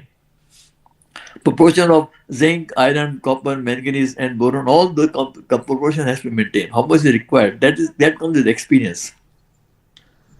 How much humic acid, how much protein acid, how much citric acid, all the proportion has to be maintained. Fine, sir. Thank you. Anything excess is always bad. True, sir. Bad to our finance. Minimum is the best thing to do. Do with minimum. Sir, anything excessive will going to hurt our economics also, sir. It's bad to our Yeah. See, wealth also. I'm all for farming sector. I'm all for the plants. Okay. I don't want any individual benefit. No. Yes. Individual benefit will come. See, you give something, something will come back to you. It's always give and take. You give something will come to you. Always it will come back to you. Don't worry about that. Fine, sir. Thank you. You start giving. Yeah. You'll always when you give, you'll get it back also. Fine, sir. So the moral of this one, sir, we need to be experienced. So we have to spend more time with our plants. Start talking to them. Yes, Let exactly. Gut micro speaks each other. Yes, then yes. everything will unfold. Become friendly to microbes also. Your gut microbes also become friendly to microbes. Correct. Microbes also understand you. That is the next important learning for us, or the task for us in our Yeah, farm. yeah. Okay. That's the must. Yeah. Thank you, sir. Sir, we have One taken very question, good. sir. Last question I have. Please. Yeah, sir, it's a very great honor that you are here and directly sharing your knowledge with your much experience. So I just wanted I had wanted one clarification regarding this castor cakes. Yes, So please. what I just want to know is that here generally for coconut rhinoceros beetles, generally what they recommend here is to keep this castor along with water to attract the rhinos beetle, and it will get trapped in that bowl or something like that. So what if we use this cake? Will it not attract those rhinoceros beetle? That is what I just wanted to know. That is not the castor. Basically, is a organic manure, and most of the way it has a high poison, which is only ricin. I worked in castor for 25 years. I worked with a company, Jayant Agro, which are the largest manufacturers of castor in India. They are manufacturing about 600 tons per day. I was with them for 5 years. So castor I know very well. It is not to trap the insects. It is basically insect killer. There is a poison in the castor, ricin, which is highly poisonous. But that ricin itself is a protein also. So plants can take it. Okay. But pesticide, insecticide, and nematodes will be controlled. Okay. That's it. If you want more about castor, we can discuss it later on. Individually, we can discuss about castor. Yeah, sure, sir. Thank you. Yeah. Okay. Thank you madam. So ಹರಳು ಹಿಂಡಿ ಬಗ್ಗೆ ಸಾಕಷ್ಟು ಮಾಹಿತಿಗಳಿದೆ sir. ಅದನ್ನು ಹೇಳ್ತಾರೆ, ಹರಳು ಹಿಂಡಿಯನ್ನು ಉಪಯೋಗಿಸಿ ನಮ್ಮ ಬಯೋಸ್ಲರಿ ಆಗ್ಬೋದು, ಬೇರೆ ಬೇರೆ ದ್ರಾವಣಗಳನ್ನು ಬಲವರ್ಧನೆ ಮಾಡುವುದು ಅಂತ ಫೋರ್ ಫಿಟ್ಟಿಂಗ್ ಅಂತ ಹೇಳ್ತಾರೆ. ಅದನ್ನು ಬಲವರ್ಧನೆ ಮಾಡಿ ಗಿಡಗಳಿಗೆ ಕೊಡುವಂಥ ಸಾಕಷ್ಟು ಪ್ರಯೋಗಗಳನ್ನು ಮಾಡಿದ್ದಾರೆ. ಸಾಕಷ್ಟು ವರ್ಷಗಳು ಅವರಲ್ಲಿ ಹರಳು ಹಿಂಡಿ ಬಗ್ಗೆನೇ ಸಾಕಷ್ಟು ಅನುಭವ ಇದೆ. ಅದ್ರ ಬಗ್ಗೆ ಇನ್ನೊಂದು ಸಲ ಮಾಹಿತಿ ಕೊಡ್ತೀನಿ ಅಂತ ಹೇಳ್ತಿದ್ದಾರೆ. ಇವತ್ತು ಅವ್ರಿಗೆ ತೊಂದರೆ ಕೊಡೋದು ಬೇಡ, ಅವ್ರಿಗೆ ನಾನು ಆಲ್ರೆಡಿ ಹೇಳಿದಾಗೆ ಸಾಕಷ್ಟು ಸಮಯ ಆಗಿದೆ. So with that we will try to conclude his sharing to us. Sir, it is great honour for us that you have spend good amount of time sharing to us. So anytime, all are welcome anytime. Yes, sir. We look forward for one more such opportunity to listen to you, sir. Yes. Thank you, sir. Right. So Thank you. Good night. ಇದು ನಮ್ಮ ಜೊತೆ ಇದ್ದಂಥ ನಮ್ಮ ಗುರುದೀಪ್ ಸಿಂಗ್ ನಾಗ್ಪಾಲ್ಜಿ ಅವರದ ಅನುಭವ ಆಗಿತ್ತು. ಅವರಿಗೆ ನಾವು ವಂದನೆಗಳನ್ನು ಸಲ್ಲಿಸ್ತಾ ಮುಂದಿನ ನಮ್ಮ ಈ ವೆಬಿನಾರ್ನ ಮುಂದುವರಿಸೋಣ. ಸೊ ಈಗ ಮುಂದಿನ ಹಂತದಲ್ಲಿ ಥ್ಯಾಂಕ್ ಯು ಸರ್. ಸೊ ಮುಂದಿನ ಹಂತದಲ್ಲಿ ಈ ಒಂದು ಸನ್ನಿವೇಶದಲ್ಲಿ ಸೊ ನಿಮಗೆ ಯಾವುದಾದ್ರೂ ಅನುಭವ ಆಗಿದ್ದರೆ ಅಥವಾ ಸಂದೇಹಗಳಿದ್ದರೆ ದಯವಿಟ್ಟು ಕೇಳಿ. ಒಂದಿಷ್ಟು ವಿಷಯಗಳನ್ನು ನಾವು ಎಕ್ಸ್ಚೇಂಜ್ ಮಾಡ್ಕೋತಾ ಈ ಒಂದು ವೆಬಿನಾರ್ನ ಕನ್ಕ್ಲೂಡ್ ಮಾಡೋಕ್ಕೆ ಮುಂಚೆ, ಈ ಪ್ರಸ್ತುತ ಪರಿಸ್ಥಿತಿಯಲ್ಲಿ ಈ ಮಳೆ ಲೇಟಾಗಿ ಬಂದಿರೋದು, ಮಳೆ ಬರದೇ ಇರೋದು, ಅಥವಾ ಬೆಳೆಗಳ ಜೋಡಣೆಲಾಗಿರೋದು, ಇದ್ರ ಬಗ್ಗೆ ಏನಾದರೂ ನಿಮಗೆ ಅನುಮಾನಗಳಿದ್ದರೆ, ಮಾಹಿತಿಗಳಿದ್ದರೆ ದಯವಿಟ್ಟು ಹಂಚ್ಕೊಳ್ಳಿ.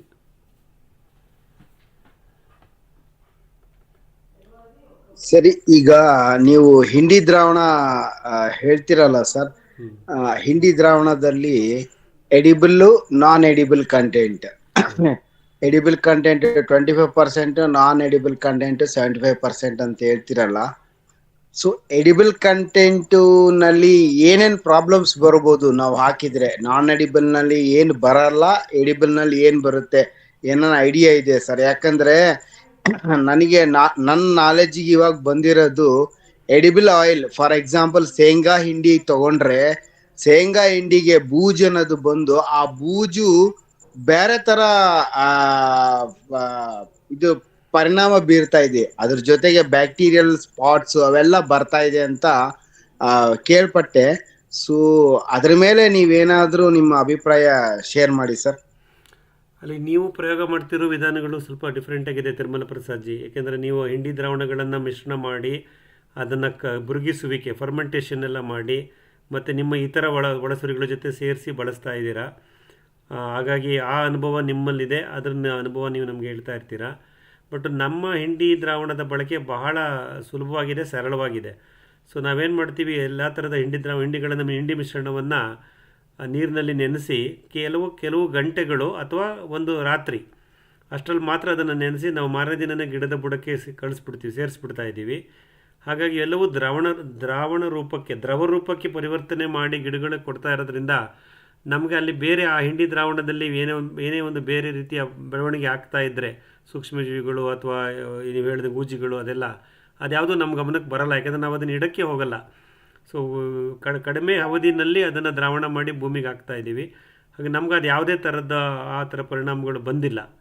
ಆಮೇಲೆ ಎಡಿಬಲ್ ಆಯಿಲು ಅಥವಾ ಊಟಕ್ಕೆ ಬಳಸುವ ಎಣ್ಣೆ ಹಿಂಡಿಗಳ ಬೀಜದ ಹಿಂಡಿಗಳನ್ನು ನಾವು ಯಾಕೆ ಸ್ವಲ್ಪನೇ ಪ್ರಮಾಣದಲ್ಲಿ ಬಳಸ್ತೀವಿ ಅಂತಂದರೆ, ಮುಖ್ಯವಾಗಿ ಖರ್ಚು. ಅಂದರೆ ನಮಗೆ ಗೊತ್ತಿದೆ ಎಡಿಬಲ್ ಆಯಿಲ್ ಸೀಡ್ ಕೇಕ್ಸು ಅದು ಪ್ರಾಣಿಗಳಿಗೆ ಪಶು ಆಹಾರವಾಗಿ ಬಳಕೆ ಆಗುತ್ತೆ, ಅದರ ವೆಚ್ಚ ಜಾಸ್ತಿ ಇರುತ್ತೆ, ನಾನ್ ಎಡಿಬಲ್ದು ಕಮ್ಮಿ ಇರುತ್ತೆ ಅನ್ನೋದು ಮೊದಲನೇ ಒಂದು ಹಂತ.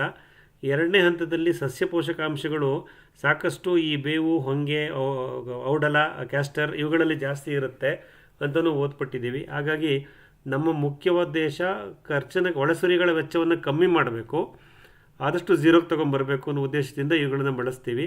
ಆಮೇಲೆ ಬೇವು ಮತ್ತು ಹರಳು ಮತ್ತು ಹೊಂಗೆ ಇದು ಮೂರನ್ನು ಯಾಕೆ ನಾವು ಸೆಲೆಕ್ಟ್ ಮಾಡ್ತೀವಿ ಅಂದರೆ, ಇದು ಎಲ್ಲ ಕಡೆಯೂ ಸಿಗುತ್ತೆ, ಎಲ್ಲ ಈ ಹಿಂಡಿಗಳ ಅವೈಲಬಿಲಿಟಿ ಎಲ್ಲ ಕಡೆ ಇರುತ್ತೆ. ಯಾಕೆಂದರೆ ನಮ್ಮ ಊರುಗಳಲ್ಲೇ ನಮ್ಮ ಹೊಂಗೆ ಮರಗಳು, ಬೇವಿನ ಮರಗಳು, ಹರಳಂತೂ ನಮ್ಮ ತೋಟದಲ್ಲಿ ನಾವೇ ಬೆಳ್ಕೋಬೋದು. ಇವೆಲ್ಲವೂ ಲಭ್ಯತೆ ಇರೋದರಿಂದ ಇದರದ್ದು ಖರ್ಚು ಕಮ್ಮಿ ಇರುತ್ತೆ ಅಂತೇಳಿ ನಾವು ಇದನ್ನು ಬಳಸ್ಲಿಕ್ಕೆ ಹೇಳ್ತೀವಿ. ಹಾಗಾಗಿ ನಿಮ್ಮ ಅನುಭವಗಳು ಸ್ವಲ್ಪ ಬೇರೆ ಬೇರೆ ಆಗಿದೆ. ಅಂದರೆ ನೀವು ಅದನ್ನು ಫರ್ಮೆಂಟೇಷನ್ ಮಾಡಿ ಬೇರೆ ಇದ್ರ ಜೊತೆ ಮಿಕ್ಸ್ ಮಾಡಿ ಕೊಡ್ತೀರಾ, ಮೈಕ್ರೋಬ್ಸ್ ಜೊತೆ ಎಲ್ಲ ಮಿಕ್ಸ್ ಮಾಡ್ತೀರಾ, ಬೆಲ್ಲ ಹಾಕ್ತೀರಾ. ಮಿತ್ರ ನೀವು ಸಾಕಷ್ಟು ಜನ ಅದ್ರ ಬಗ್ಗೆ ಪ್ರಯೋಗ ಮಾಡ್ತಿದ್ದಾರೆ, ಖಂಡಿತ ಮಾಡಿ, ಪ್ರಯೋಗ ಮಾಡಬೇಕು. ಹಾಗಾಗಿ ಯಾರು ಹಿಂಡಿ ದ್ರಾವಣವನ್ನು ಅದಕ್ಕೆ ಬೆಲ್ಲ ಹಾಕೋದು, ಕಳಿಸುವುದು, ಫರ್ಮೆಂಟೇಷನ್ ಮಾಡೋದು ಮಾಡಿ ಬಳಸ್ತಿದ್ದೀರೋ ಅದರದ್ದು ರಿಸಲ್ಟ್ಸ್ನ ನೀವೇ ಗಮನಿಸಿ ನಮ್ಮ ಜೊತೆ ಹಂಚ್ಕೊಳ್ಳಿ. ಸದ್ಯಕ್ಕೆ ನಮ್ಮ ಸೀಮಿತ ಅನುಭವದಲ್ಲಿ ಕಳೆದ 3 ವರ್ಷದಿಂದ ನಾವೇನು ಹಿಂಡಿ ದ್ರಾವಣ ನಮ್ಮ ತೋಟಗಳಲ್ಲಿ ಬಳಸ್ತಾ ಇದ್ದೀವಿ, ಅದನ್ನು ಕೆಲವೇ ಗಂಟೆಗಳಲ್ಲಿ ದ್ರವ ರೂಪಕ್ಕೆ ತಂದು ಮಣ್ಣು ಕೊಡ್ತಾ ಇದ್ದೀವಿ ಮತ್ತು ಮುಚ್ಚಿಕೆ ಮಾಡ್ತಿರ್ತೀವಿ. ನಮಗೆ ಯಾವುದೇ ರೀತಿಯ ಅಡ್ಡ ಪರಿಣಾಮಗಳು ನಮಗೆ ಗಮನಕ್ಕೆ ಬಂದಿಲ್ಲ. Okay sir. ಕೇಳಿಯಪ್ಪ, ಇನ್ನೇನಾದರೂ ಪ್ರಶ್ನೆಗಳಿದ್ರೆ ಹೇಳಿ, ಅನುಭವ ಹೇಳಿ. ಸರ್ ಇದು ಕಂಟಿನ್ಯೂಷನ್. ಇವಾಗ ನೀರು ಎಷ್ಟು ನೀವು ಲಿಕ್ವಿಡ್ ಈಗ ಒಂದ್ 24 hours ನೆನ್ಸಿ ಅದು ಲಿಕ್ವಿಡ್ ಫಾರ್ಮ್ ಆದ್ರೂ ಲಾಸ್ಟಿಗೆ ಅದರ ರೆಸಿಡ್ಯೂ ಉಳಿಯುತ್ತಲ್ಲ, ಅದನ್ನ ಏನ್ ಮಾಡೋದು ಸರ್ ನೀವು? ಅದನ್ನು ನಾವು ಸಾಧ್ಯವಾದರೆ ಇನ್ನೊಂದು ಸೈಕಲ್ ಯೂಸ್ ಮಾಡ್ಕೊತೀವಿ, ಇನ್ನೊಂದು ದಿವಸಕ್ಕೆ, ಅವತ್ತೇನೆ ನೆಕ್ಸ್ಟ್ ಡೇನೆ ಅದು ಇಡುವಾಗ. ನಾವು ಸತತವಾಗಿ 2-3 ದಿನ ಹಿಂಡಿ ದ್ರಾವಣ ಮಾಡ್ತಾ ಇದ್ರೆ ಅದೇನು ರೆಸಿಡ್ಯೂ ಉಳಿಯುತ್ತೆ ಒಂದು ಸೈಕಲ್ ಆದಮೇಲೆ, ನೆಕ್ಸ್ಟ್ ಸೈಕಲ್ ಇಮಿಡಿಯೇಟ್ ಮಾಡೋಂಗಿದ್ರೆ, ಇವತ್ತು ಸಂಜೆ ನನ್ನ ಡ್ರಮ್ ಖಾಲಿ ಆಯಿತು, ಹಿಂಡಿ ಸ್ವಲ್ಪ ಉಳ್ಕೊಂಡಿದೆ, ಅದಕ್ಕೆ ಇನ್ನೊಂದು 3 kg ಫ್ರೆಶ್ ಹಿಂಡಿ ಹಾಕ್ಬಿಟ್ಟು ನೀರು ತುಂಬಿಸ್ಬಿಟ್ಟು ನಾಳೆ ಬೆಳಗ್ಗೆ ಅದನ್ನ ಕೊಟ್ಬಿಡೋದು. ಆ ಥರ ಆದರೆ ಮಾತ್ರ ಬಳಸ್ತೀವಿ. ಇಲ್ಲ ನಾವು ನಾಳೆಯಿಂದ ಕೊಡೋಕ್ಕಾಗಲ್ಲ, ನಾವು ಅಲ್ಲಿ ತೋಟದಲ್ಲಿ ಇರಲ್ಲ, ನಮ್ಮ ಕಾರ್ಮಿಕರು ಸಿಗಲ್ಲ ಅಂತ ಆದಾಗ ಆ ಹಿಂಡಿ ಏನಿರುತ್ತೆ ಅದನ್ನು ಮತ್ತೆ ಇನ್ನೊಂದು ಸ್ವಲ್ಪ ಅದಕ್ಕೆ ಸ್ವಲ್ಪ ನೀರು ಹಾಕಿ ಬಗ್ಗಡ ಥರ ಮಾಡಿ, ಸ್ಲರ್ರಿ ಥರ ಮಾಡಿ, ಯಾವ್ದಾದ್ರು ನಮ್ಮ ಹಣ್ಣಿನ ಗಿಡಕ್ಕೋ, ಬಾಳೆ ಗಿಡಕ್ಕೋ, ತೆಂಗಿನ ಮರಕ್ಕೋ ತೆಳ್ಳಗೆ ಅದನ್ನ ಹಾಕ್ಬಂದ್ಬಿಡ್ತೀವಿ. ಓಕೆ, ಅದನ್ನ ನಾನು ಹೇಳೋದು ಅದನ್ನ ಕಾಂಪೋಸ್ಟಿಗೆ ಆಡ್ ಮಾಡೋದು. ಯಾಕೆ ನಾವು ಕಾಂಪೋಸ್ಟ್ ಮಾಡ್ತಾ ಇರ್ತೀವಲ್ಲ, ಸೊ ಕಾಂಪೋಸ್ಟಿಗೆ ಆಡ್ ಮಾಡ್ಬೋದಾ? ಹಿಂಗೆ ನೇರವಾಗಿ ಮಣ್ಣಿಗೆ ಬೇರು ವಲಯದಲ್ಲೇ ನಾವು ಕೊಟ್ಬಿಟ್ರೆ ಬಗ್ಗಡ ತರ ಮಾಡಿ ಅದು ಮಣ್ಣಿನಲ್ಲೇ ಅದು ವಿಘಟನೆ ಹೊಂದ್ಬಿಡುತ್ತಲ್ಲ, ವಿಭಜನೆ ಆಗ್ತಾ ಹೋಗುತ್ತೆ, ಮಣ್ಣು ಜೀವಿಗಳಿಗೆಲ್ಲ ಆಹಾರ ಆಗತ್ತದು. ಮತ್ತೆ ಅದನ್ನ ಕಾಂಪೋಸ್ಟ್ ಆಡ್ ಮಾಡಿ ಆ ಕಾಂಪೋಸ್ಟ್ ನ ಮತ್ತೆ ಕೊನೆಗೂ ನಾವು ತಗೊಂಡೋಗಿ ಗಿಡದ ಬುಡಕ್ಕೆ ಹಾಕ್ತಿವಲ್ವಾ ಕಾಂಪೋಸ್ಟ್ನುವೆ. ಹೌದು, ಅಂದ್ರೆ ಅದೇ ನಾನ್ ಮಾಡಿದ ನೆಲಕಡಲೆ ಹಿಂಡಿನೂ ಮಾಡಿದ ಕಾರಣ ಸ್ವಲ್ಪ ಅದು ಅಷ್ಟು ಬೇಗ ಹಾಕ್ಬಿಟ್ರೆ ಇರುವೆಗಳು ಸ್ವಲ್ಪ ಬರ್ತಾ ಇದೆ. ಅದಕ್ಕೆ ನಾನು ಹೆಂಗೆ ಇದಕ್ ಹಾಕ್ಲಾ ಅಥವಾ ಡೈರೆಕ್ಟ್ ನಾನು ಸ್ವಲ್ಪ ಕಳಿಸಿ ಹಾಕ್ಲಾ ಅಂತ ಕನ್ಫ್ಯೂಷನ್ ಅಲ್ಲಿ ಇದ್ದೆ. ಅದಕ್ಕೆ ಓಕೆ ಗೊತ್ತಾಯ್ತು ಸರ್. ನೀವು ಸ್ವಲ್ಪ ಹಂಗೆ ಹಾಕ್ಬಿಟ್ರೆ ಓಕೆ ಅಂತ ಹೇಳಿದ್ನು ಸೈಡಿಗೆ, ದೊಡ್ಡ ದೊಡ್ಡ ಮರಗಳಿಗೆ. ಹೌದಮ್ಮ. Okay sir, thank you. ಹೇಳಿಯಪ್ಪ, ಇನ್ನೇನಾದರೂ ಪ್ರಶ್ನೆ ಇದ್ರೆ ಕೇಳಿ, ಅನುಭವ ಇದ್ರೆ ಹೇಳಿ.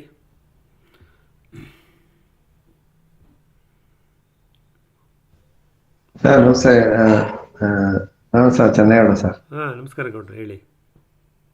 ಅದೇ ಸರ್, ನಾರಾಯಣ ರೆಡ್ಡಿ ಅವ್ರದ್ದೊಂದು ಬುಕ್ ಇತ್ತು ಸರ್, ಅದರಲ್ಲಿ ವರ್ಷಕ್ಕೆ 2 ಬಾರಿ 5-5 kg ಅಂದ್ರೆ 1 ಬಾರಿ 5 kg ರೀತಿಯಲ್ಲಿ 2 ಬಾರಿ ಕೊಡಿ ಅಂತ ಅದರಲ್ಲಿ ಇತ್ತು ಸರ್.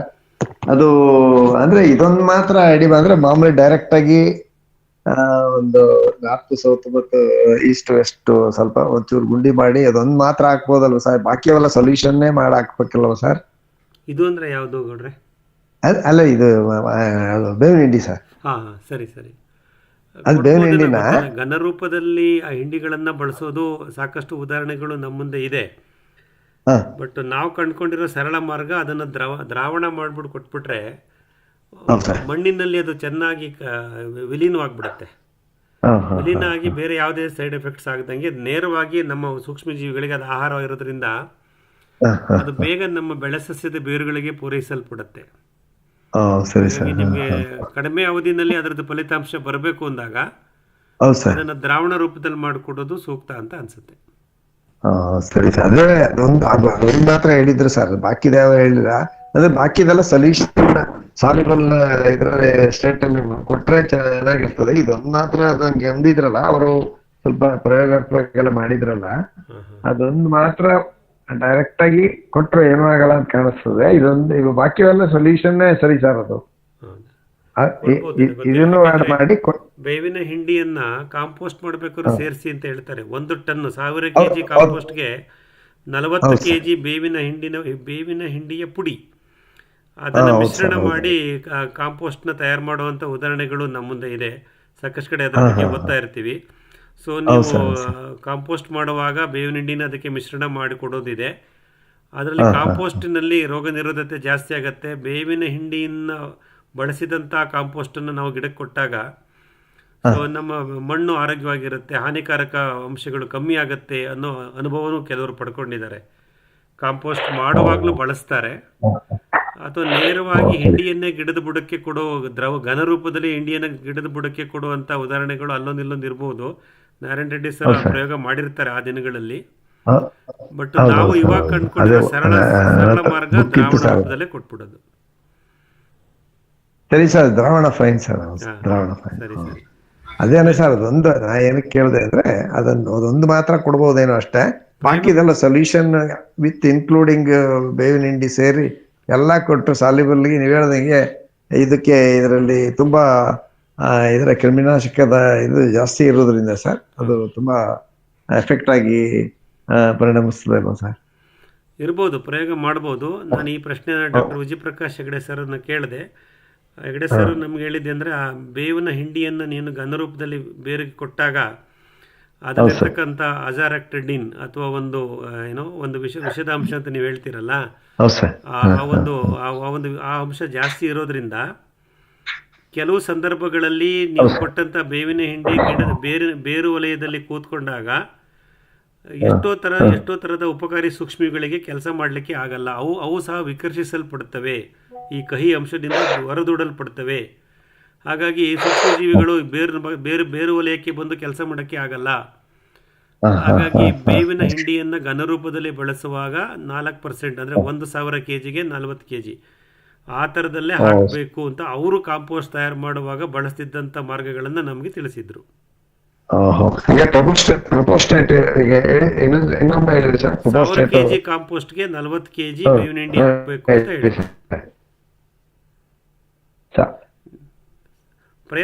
ಪ್ರಯೋಗ ಮಾಡಿ. ಯಾರು ಮಾಡಕ್ ಸಾಧ್ಯ, ನಾವು ಘನರೂಪದಲ್ಲಿ ಕೊಟ್ಟು ಪ್ರಯೋಗ ಮಾಡಂಗಿದ್ರೆ ಮಾಡಿ. 1000 kg ಕಾಂಪೋಸ್ಟ್ 1 ಟನ್ಗೆ 40 ಅವ್ರು ಹೇಳಿದ್ರು. ಡಾಕ್ಟರ್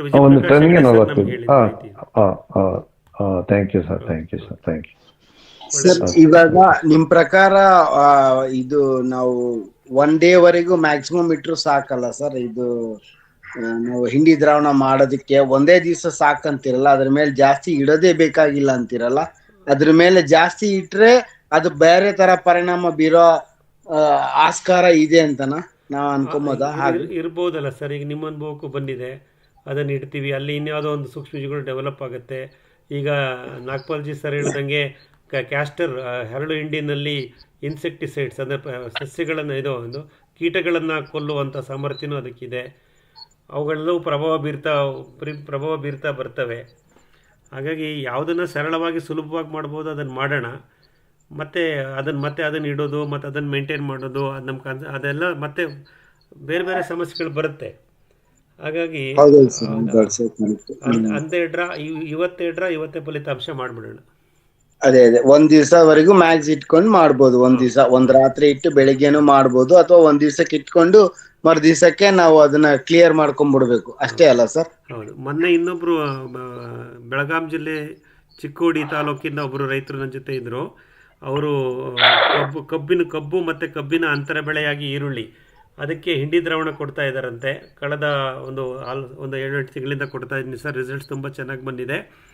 ಅವ್ರ ಅನುಭವ ನನಗೆ ಹೇಳಿದ್ದೇನೆಂದರೆ, ಈ ಹಿಂಡಿಗಳನ್ನು ಡ್ರಮ್ನಲ್ಲಿ ಹಾಕಿ ಇಟ್ಕೊಂಡಾಗ ನಾನು ಒಂದು ರಾತ್ರಿ ಕಳೆದು ನೋಡಿದಾಗ ಇನ್ನೂ ಸ್ವಲ್ಪ ಎಣ್ಣೆ ಅಂಶ, ಜಿಡ್ಡಿನ ಅಂಶ ನೀರಿಗೆ ಬಂದಿರಲಿಲ್ಲ. ಹಾಗಾಗಿ 2-3 ದಿನ ಇಟ್ಟು ತುಂಬ ಅದು ಸಂಪೂರ್ಣವಾಗಿ ಹಾಲಿನ ಬಣ್ಣಕ್ಕೆ ತಿರುಗಿತ್ತು, ಲೈಕ್ ಎ ಮಿಲ್ಕ್, ಹಾಲಿನ ಬಣ್ಣಕ್ಕೆ ತಿರುಗಿತ್ತು. ನಂತರ ಅದನ್ನು ನಾನು ಬಳಸ್ತಾ ಇದ್ದೀನಿ, ಈ ಪ್ರಯೋಗನೂ ಮಾಡ್ತಾ ಇದ್ದೀನಿ ಅಂದರು.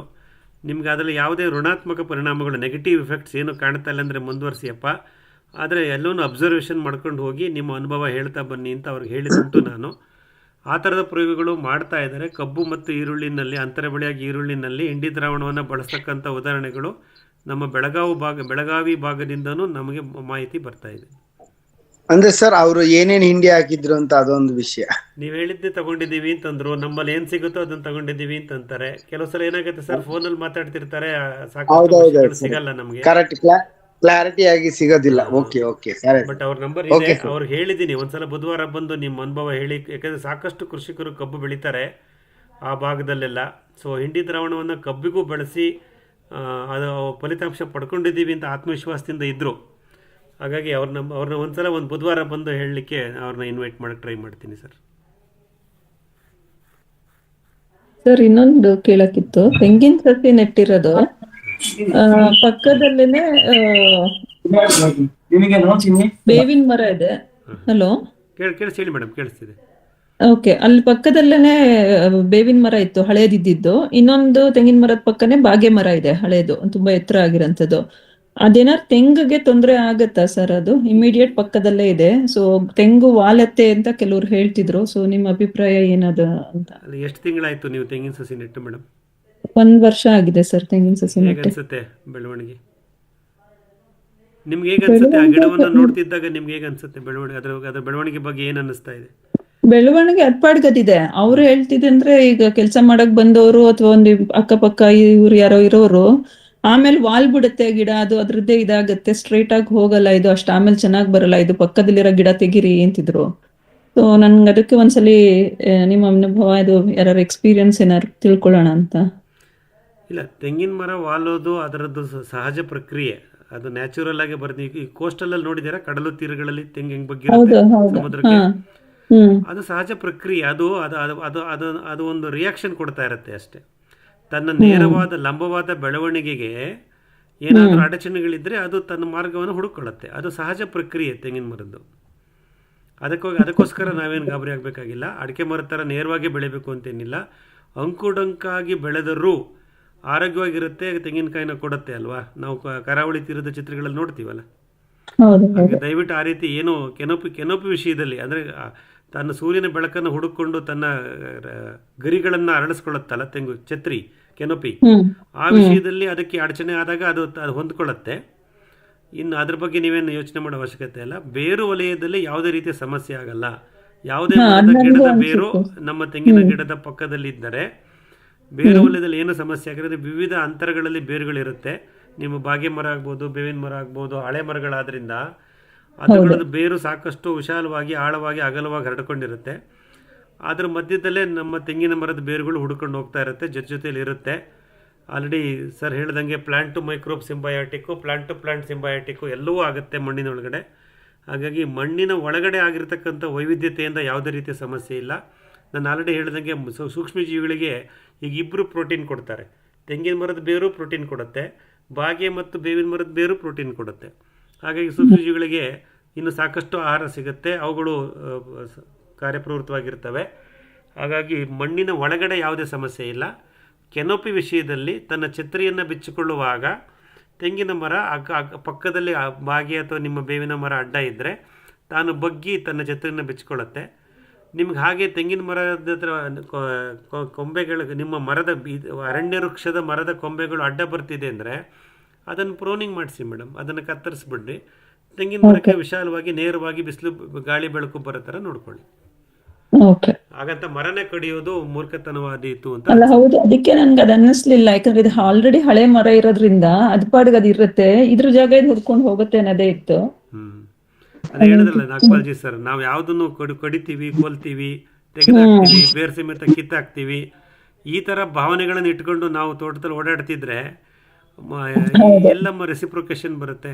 ಪಾಸಿಟಿವ್ ರೆಸಿಪ್ರೊಕೇಶನ್ ಬರುತ್ತಾ? Correct sir. ತೆಗೆಯುವಂಥ ಪ್ರಯತ್ನ ಬೇಡ. ಸರ್ ಮಂಜುನಾಥ್ ಸರ್, ನಾಗರಾಜ್, ನಂದು ಅಬ್ಸರ್ವೇಷನ್, ಈಗ ನಮ್ದು 4 ವರ್ಷ ಆಯ್ತು ತೆಂಗಾಕಿ. ನಮ್ದು ಒಂದು ಹುಣಸೆ ಮರ ಇದೆ, ಈಸ್ಟ್ ಸೈಡ್ ಅಲ್ಲಿ ಹುಣಸೆ ಮರ ಇದೆ, ಅದು ಕ್ಯಾನಪಿ ದೊಡ್ಡದಿದೆ.